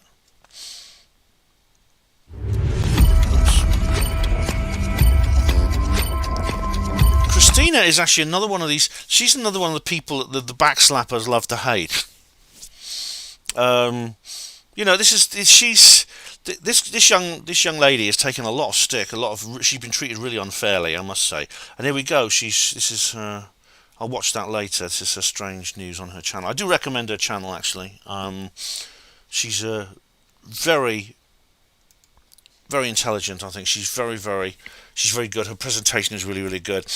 And I don't know how old she is. I think she's probably younger than my daughter. And she does this really, really good presentation. And she's always targeted by the backslappers. Because... And I honestly think the way they talk about her, it proves my point that all these backslappers, they say that we're only interested in the truth, man. We just want the truth, man. And ufology is so awful because it's full of people that are just really, really awful, and we're going to sit here and talk for hours and hours about how awful they are. They just want to feel superior to other people, which means they have to attack anyone who has anything like any kind of positive attitude in this community. You're the kind of characters we're talking about here. You're the kind of people we're talking about. And what's ironic is they, at the end of their videos where they're slagging off Bob Lazar and they're slagging off Lou Elizondo, they're slagging off Jeremy Corbell, saying how awful he is, and these people contribute nothing. They contribute nothing. They establish themselves as the conscience of ufology, and they contribute nothing to the ufological. They contribute nothing to the ufological subject at all, except orbiting it, picking holes, and pontificating over the characters of other people within it. And at the end of it all, they say, "Praise the cash, praise the cash." You know, you want to donate? Here, donate to me. All right. Oh, Jane says that Dark Journalist does go deep into the UFO files. That's really good. Hang on, right.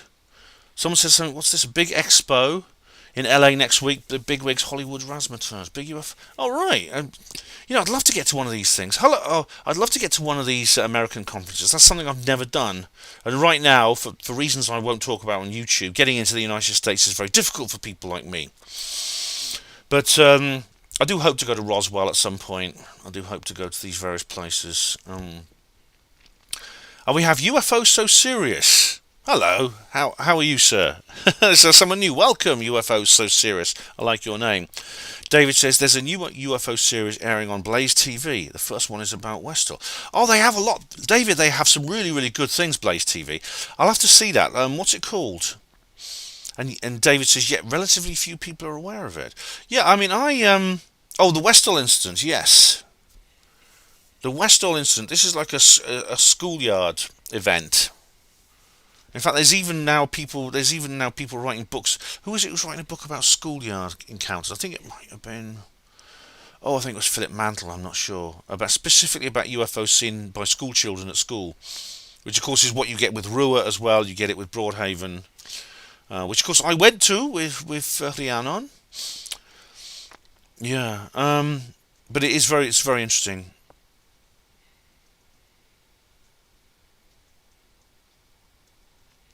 And where are we now? Martin Taylor. I'm just going to scroll down. Jane says that the Dark Journalist goes deep into the UFO files. That'd be cool. Yeah, that'd be cool. And See How We Are Living says that Christina Gomez was on that panel, Spaced Out Radio. I'll check that out then. I will. I'll check that out. I mean, I'm not going to have a big rant about the backslappers and their attitude to people like us. But basically, there's a cottage industry, these people now, and they just piss me off so much. They're just such posers. Yeah, Martin Taylor says private corporations are under corporate privacy laws, expensive to get beans spilled. Yeah. See How We Live and says Leslie Kane has got a new 5-part series coming out on National Geographic. Is that about UAP? Because her last one was about psychical research, and it was something. Was it the Afterlife? Something Afterlife. It was, but I did see it. Was it? The Life After Death Project or something. I can't remember what it was called, but it was very good. It was very interesting. But it was about psychical research rather than UFOs, because Bob Bigelow's getting into that now. He has this BIX thing, isn't it? BIX, and the Bigelow Institute for... I can't remember. It's Bigelow Institute for something. Right, it is about UFOs. Good. I'm glad Leslie is going back to her roots. I'll be interested to see what she has to say. Let me go to the notice comments now. I did promise that I would look into these. Where are we now? Okay, so notice of upcoming live stream. Okay, so we have here Israel Diego Rivera Genius to the Real Genius saying, "Are you going to disclose disclosure?" Well, I hope so, Diego Rivera. I mean, I haven't yet, but I do hope to. That's a good way of putting it, actually. Disclosure. Steve Mumbling is here. As suspected from... He's not in chat, is he? Is Steve Mumbling here? Steve, if you're in chat, let me know. You've only ever appeared once in my live chat. I know you live in Western Australia, so it's difficult for you. But I think it's actually probably about midnight where you are. But if you're there, let me know.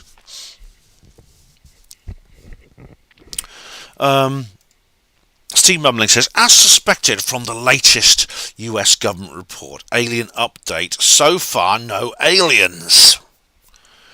The report does not include the word alien. Yeah, I know. But weeks before the report was released, journalists asked two senior officials whether their work had turned up any anomalies that night that might signify beings visiting from outer space. Right, now, journalists asked two senior officials, that's right, yeah. At this time, the answer, this is a quote, the answer is no, we have nothing, says Ronald Moultrie, the Undersecretary of Defence for Intelligence and Security. That's right, that's Conkerhead. Conkerhead, who was at the hearing, that amazing hearing, well, it was quite interesting. I wouldn't say amazing, maybe that's the wrong word.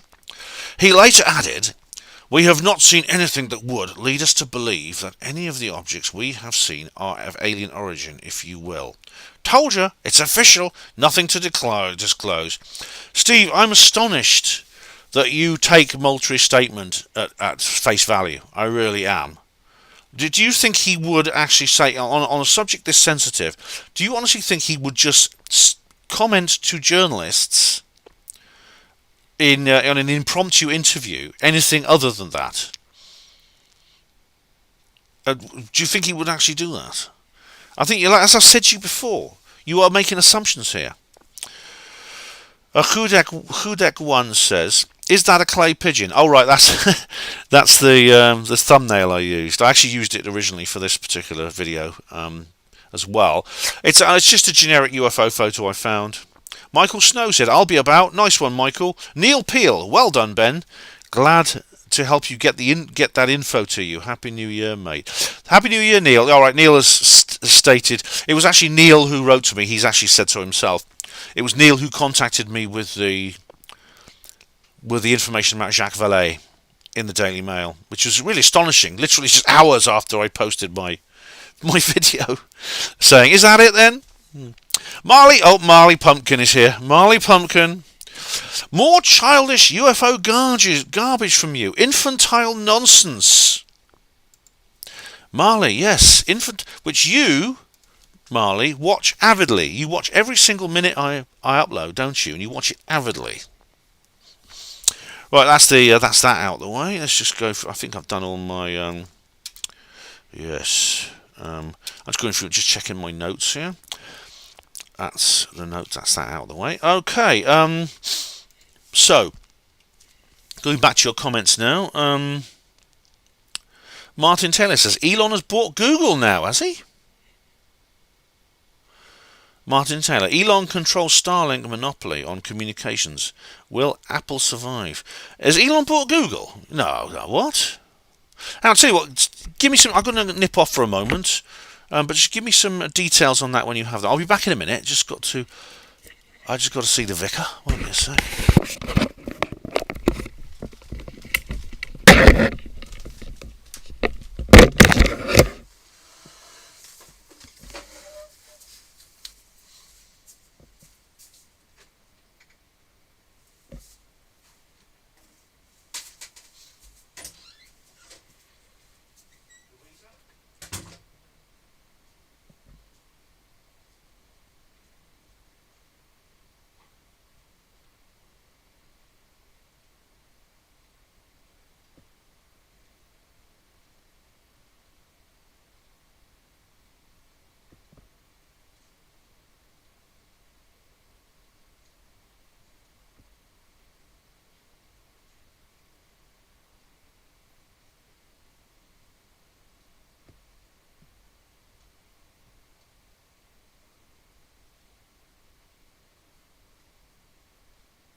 alright, guys.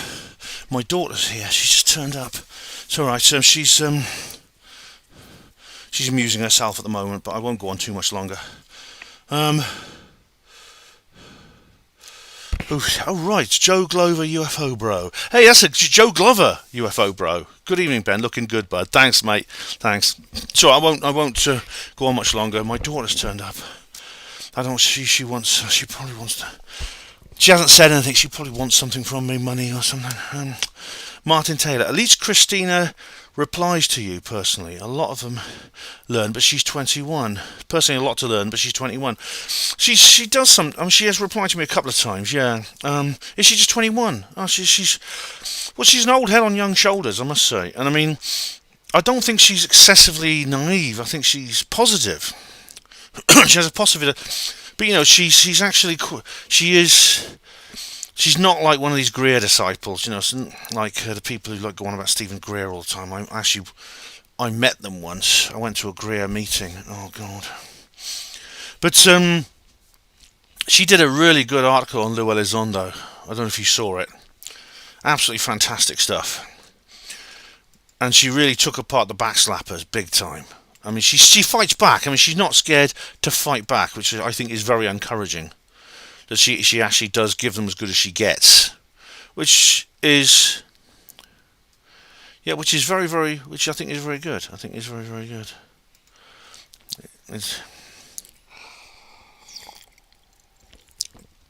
All right, and guys, let's have a quick look at this debrief article, shall we? If it gets boring, I won't read the whole thing if it starts getting boring.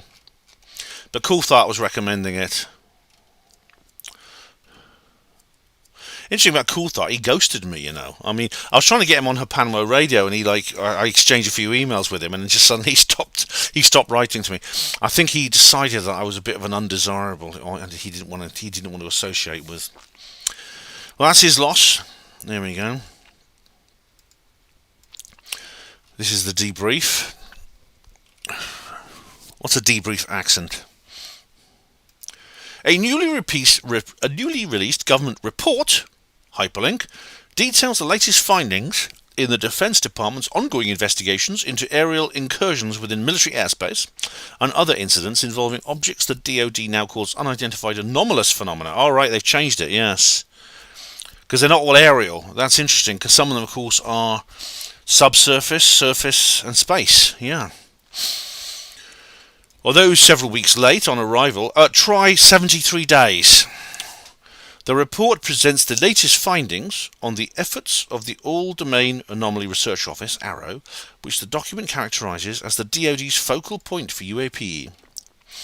According to the new assessment, 247... Okay, it's just going into the basics here. We've already been through that. Already covered. This is just repeating the sort of stuff, really. The increasing reporting allows. This is just quotes from the. This is just repeating stuff we've already covered, I think. Okay, based on AARO's analysis characterization, it says more than half appear to exhibit unremarkable characteristics. Oh yes.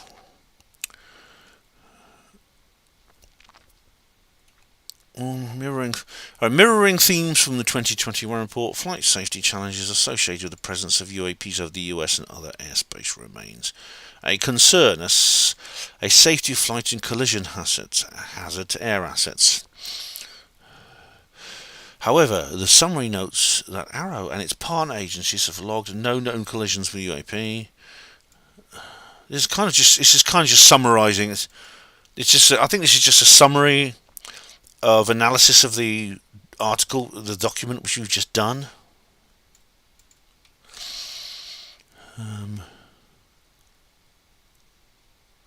The report, an unclassified document based on a classified version that was originally set for arrival on October the 31st, was published on the ODI network on Thursday with a classified version delivered to Congress yesterday, according to a statement issued by the Pentagon Press Secretary, Air Force Brigadier General Pat Ryder. Is that the? I think that might be the press conference we've already seen. Yeah, I think that might have been the guy we saw. That might be the thing we've already seen.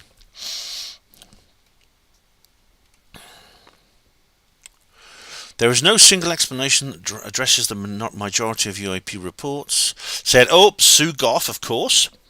She comes up again and again, doesn't she? In a statement provided to the debrief.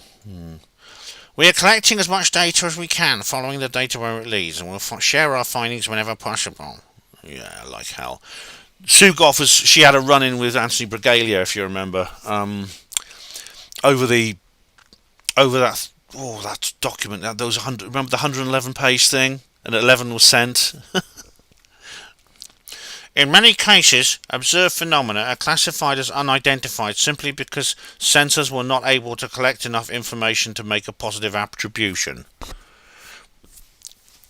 But that doesn't... Yeah, alright, that's fair enough. You see something at a distance. I mean, I've been in this situation. I've seen something at a distance which I can't identify, and that doesn't mean that then I would classify it as unidentified, even though it may well be something just mundane. But... What about when it's right in front of you and you can see it's a Tic Tac and it has these little appendages and things like that? It's Tic Tac shaped, it's white, it's 40 feet long. That's different, isn't it, Sue? Goff further clarified, adding that the DoD continues to improve its data collection capabilities in order to help ensure that sufficient data for our analysis can be collected. Similar inquiries were made with the Office of the Director of National Intelligence by the debrief. Although the ODNI spokesman, Jamie Mason, Jamie Mason is... If I saw that, I think someone was using code for Jaime Maussan. Conveyed that the office could not offer any guidance or additional comments on the UAP report at the time. This video proves UFOs exist. No, I'm sure it was not Jaime. I'm sure that was Jamie Mason is their real name. Alright, then it talks about the NDAA. Signed into law by President Biden. Yeah. He put his little thumbprint on there because he can't hold a pen. Early in December, the Pentagon... Alright, it's talking about the... they're talking about I think that talks about the hearing that I talked about. Do you remember I did an entire video on that hearing? Dr. Sean Kirkpatrick, the director of AARO, whose participation said, "We have important and yet challenging mission to lead an interagency effort to document, collect, analyse, when possible, resolve reports of any unidentified anomalous phenomena."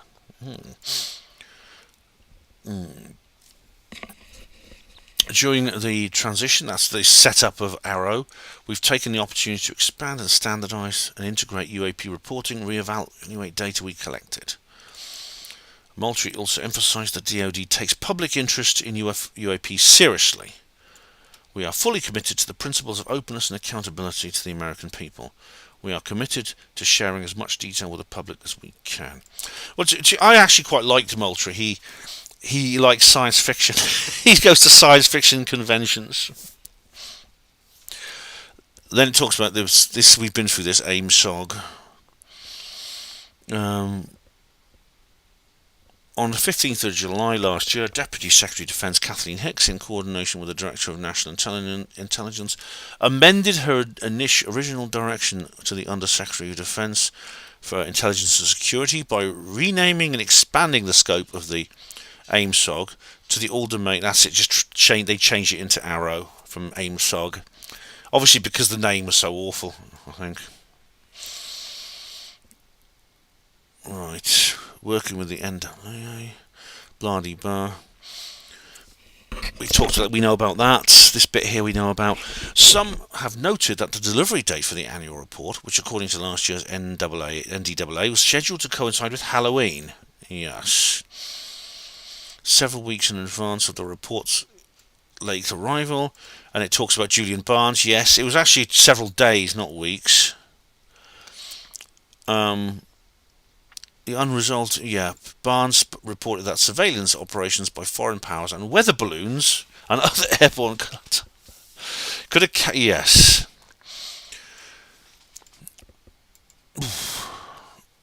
Adding that such sightings have given weight to theories about visiting space aliens and espionage by, The newly released report, by contrast, while noting that more than half of UAP reports currently collected by Arrow seem to display unremarkable behaviour. If they're unremarkable, they wouldn't be, well, why can't, they're not really of interest, are they? Nonetheless conveys that a significant number remain that do not appear to have such prosaic characteristics and remain the focus of Arrow's further investigation. In a statement provided the debrief, Sue Goff again emphasises the Pentagon does not downplay UAP incidents and recognises the current level of public interest in these events as well as issues of transparency. Yes, the DoD takes public interest in UAP seriously, and the department is committed to the principles of openness and accountability to the American people, which it must balance with its obligation to protect sensitive information sources and methods. And this is written by Micah Hanks. Oh, wow. I never associated this with Micah Hanks. Blimey. Micah Hanks is a true woo-woo. He's like me. I didn't realise this was his outlet. Blimey, I had no idea. I had no idea the debrief was anything to do with Micah Hanks. There we are. That's how daft I am, yeah. Because I met Micah Hanks. I met him. He was one of the Exapol, one of the leads Exapol. Here we go. Any Joe Glover UFO bro? Any news on the release of the date of Cable Green? I can't say no date that I know of. I know it's an active project. Like I said, I'm a member of private groups with the production team. And I just ask people, you've got to be patient, I'm afraid. I mean, for everyone who keeps saying it's been cancelled, well, the Avatar sequel, how long? We've been waiting 20 years for the Avatar sequel, haven't we? Yeah. Martin Taylor says, today I've watched Dark Journalist, Jimmy Jeans, Into the Microcosm, and Christina Gomez. Oh, Jimmy's actually, I've got to get in touch with Jimmy because he asked me to do I'll be on his show soon, I think, Martin. Just to let you know, he's asked me to do another show. I've got to get back to him. Jane says, how can 70 years or more of reported sightings from people worldwide be disputed? Heartbreaking. Well, that's Jane. This is a very, very old conspiracy. It goes back a long way. And of course, Richard Dolan has done a brilliant analysis of the research into the whole thing. Niles Lives Matter says, my targeted ads. Yes. Yeah, you could tell, can't you? I mean, the ads. I've been spam-dexed. Obviously, they know. They've probably got a file on me. They know exactly what I like. This is why I keep getting ads that seem to suit me. Every time I put on a YouTube video, I get Gaia TV on everything. It's like they know the sort of things I like. Even though the bastards are like out there, the bastards are shadow banning me. They still want to try and sell me shit. Martin Taylor says, Ben, the report was on internet news about Google, Elon. Christina does a show with Jimmy Church. Yes, that's right. I like Jimmy Church. Yeah, Jimmy Church is cool. And the stuff about Elon, I mean, let me just look that up because that's like this is breaking news, guy. This is breaking news about Elon Musk. Elon Musk, Google. Let's have a look. Elon Musk, Google. Elon Musk's new Google partnership. This is 1 month ago. I'll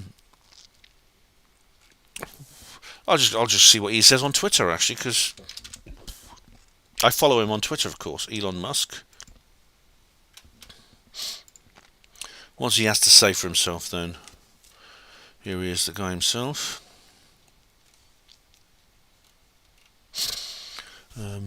He's talking about his space stuff.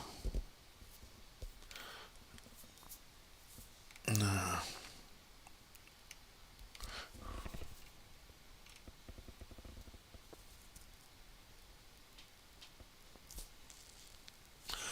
Okay, I can't see anything right now. Stuff from yesterday. No.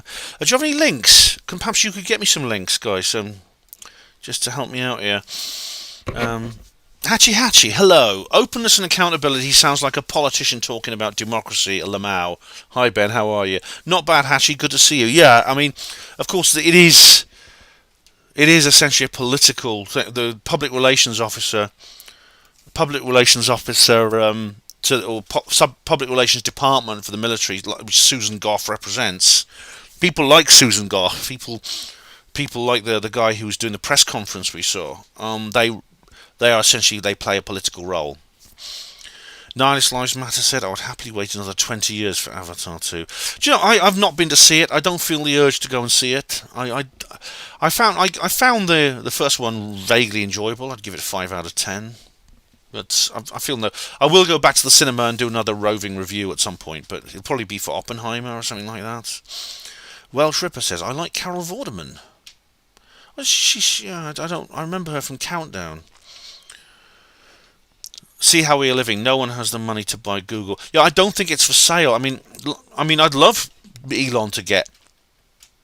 I'd love Elon to get Google. That'd be great. Then we could just say a big fuck you to Facebook, and that'll be it. You know.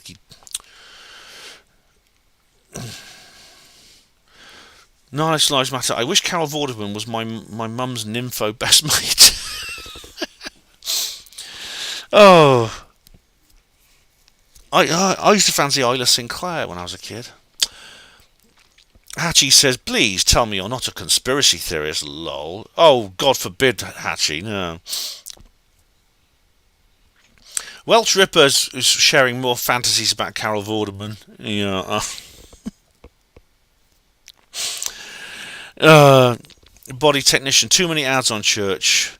Well, what I do with these sort of, I actually download them, and I just download one and I watch the video. Sometimes I cut the audio for work, and I just, that's the best way to deal with it, really, I think. More about Carol Vorderman. Oh, dearie me. Neil, every business is for sale. Just how much they're prepared to accept. Well, I do think. I do suspect that these platforms play a political role, though, don't they? I mean, we saw this with Elon trying to. You know, his process in purchasing Twitter was so. There were so many hoops to jump through. There was so much outcry, wasn't there? People were quitting. Celebrity says, "I'm leaving Twitter." Oh, well, good. A couple of my hate follows actually left. Christy Winters left. Kevin Logan has come back. Mike Stutchbury's still there. Oh, See How We Live In says very few ads on the Fade to Black new format. All right. Oh, good. Rihanna, don't forget. I know Rihanna. Sorry, she's not really waiting for me. She's just hanging out. I'll be. She doesn't seem to be in any rush. But I haven't forgotten. She can text me if something's urgent. Now,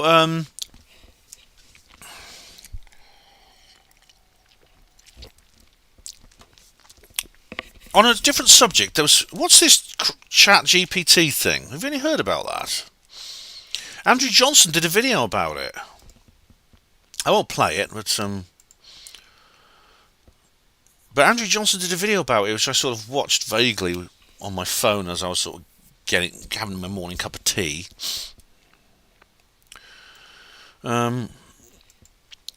It's a completely different subject now. We're going into a completely different subject, but I'm going to finish in a minute actually. But I actually unblocked Andrew Johnson just so I could resub to his channel. I mean, like I said, I've fallen out with the guy, but on a personal level. But I still watch his stuff. I see we go. Chat GPT 3. This is very interesting.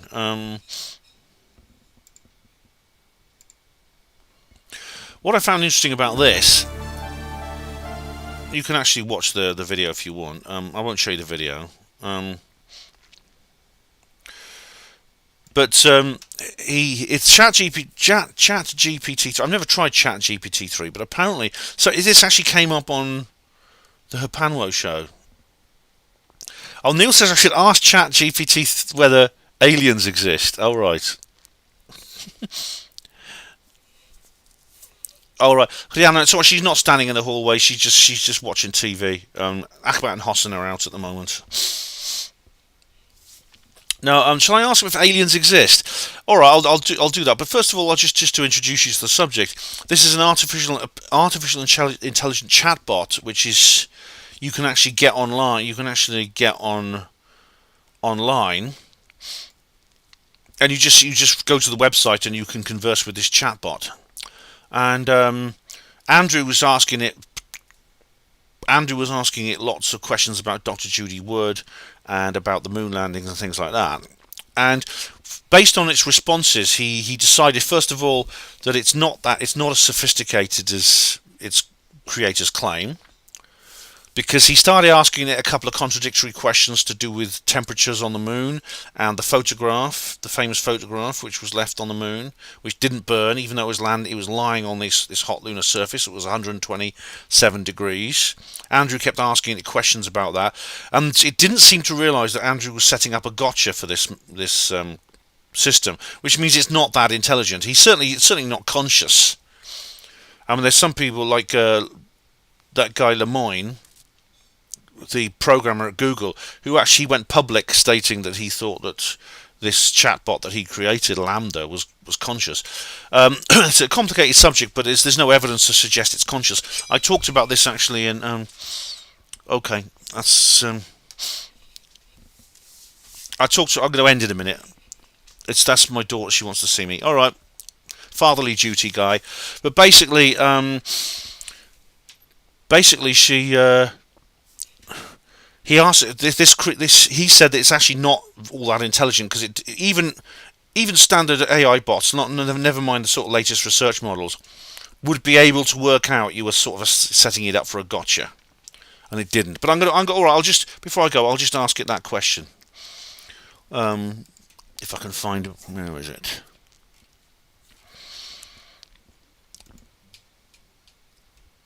Okay. Chat GPT. Let's see. All right.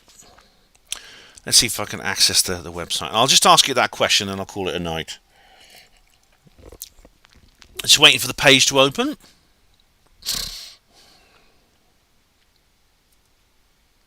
Apparently, you can just write something in there and it will just.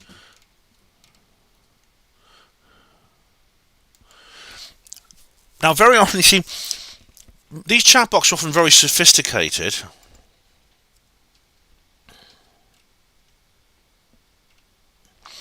To use ChatGPT, you will have access to OpenAI APT. Once you've... what AP? Right. Oh, there's some bloody... let's just see if I can actually just go... I'll go for it through Wikipedia. One sec.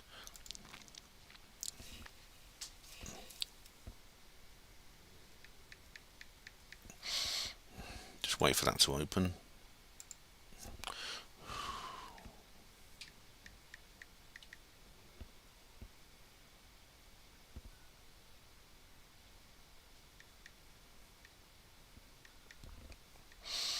Texting my little baby. Right, if there's a simple place you can go, official website. Here we go. Checking if the site is secure. If this is too complicated, I won't do it. All right, but if it's simple, I will do it quickly before I go. I don't have time to wait for much longer. What's this? Alright. What's this? Chat needs to review security in your connection. Right, verify you're human. That's ironic, isn't it? Oh, sign up. No, sorry guys, there's a sign up login thing. I'm not going to do it tonight. Okay, guys, what I'm going to do is I'll ask it at some point whether aliens exist. But generally speaking, basically, let's go through these comments here you've put here. Logan is a lolcow. Stoochbury is vile. Yeah. Body technician, hi. I'm nearly over. Yeah, nearly over. It's been quite a long one. Hatchie, what channel is Jimmy Jeans? It's called Into the Microcosm. It's very good. Yeah, in that case, she can wait. Lol. I'm gonna go and see her as well. Yeah. Martin Taylor, you know Naysay. Yeah. Naysay was on the stream about Kev Baker. Yeah. David, you see, a lot of these chatbots can appear very convincing. And for example, even in the 60s, there was this thing called ELIZA, which could reproduce conversations so well that people using it couldn't believe it was actually not conscious. It wasn't actually a conscious being. And it's possible that a lot of these more sophisticated chatbots are giving the same impression. There's no evidence to suggest these things are actually conscious beings, as Lemoyne was claiming. I'll say more about that on another video because I think it's very interesting. But I did touch on this in the video about free will, if you remember. But thanks, Jane Pickford. Thank you very much for enjoy your weekend, sweetheart. Thank you. Thank you. You have a good weekend. And Mahatchi Taylor, I am a conspiracy theorist. Jimmy Church is going to be in LA hosting the expo. I wish I could be there. David Schultz, thank you very much. Neil, oh no, Ben, you'll fail that. Sorry, Neil, I will ask it at some point. I'll come back to it. See you, Rhiannon. Night. Lecturers are now being told to be wary of their students using ChatGPT. According to Andrew, ChatGPT lies. He said that basically it's turned his conversation into a propaganda piece about 9/11, saying no, 9/11 was done by the hijackers, no evidence, stuff like that. Hatchie, yeah, I remember Hatchie's brought us some nostalgia about Chris Everard and KBS. Yeah, Kev was the best thing that ever happened to TFR. He really was. And, yeah. David's talking about the Turing test. Yeah, the Turing test is no longer adequate for these machines. Because we know more about the hard problem of consciousness now than we did when Turing was around. Yeah. But Turing, of course, died tragically and very young. And treated very badly by the government. Okay, guys, I want to wish you... It's been a long show. I think we've done a very, very deep dive into this rather lackluster and disappointing and anticlimactic report from the DoD and DNI. And we'll have to see what happens next. But I'm going to watch Christina Gomez and Ross Coulthard and everyone else who's doing reports onto this report to see if they come up with anything particularly interesting. And Jimmy Church, of course, Martin, yeah. But thank you, Joe Glover, UFO Bro, thank you very much. I'm glad you enjoyed it. See you guys again very, very soon. I'm going to be doing the comments reply video. I have to somehow squeeze in a comments reply video before Thursday, despite the fact I'm rehearsing for my talks. So thanks to this report dropping, I'm going to have a very busy few days. See you, everyone. Good night.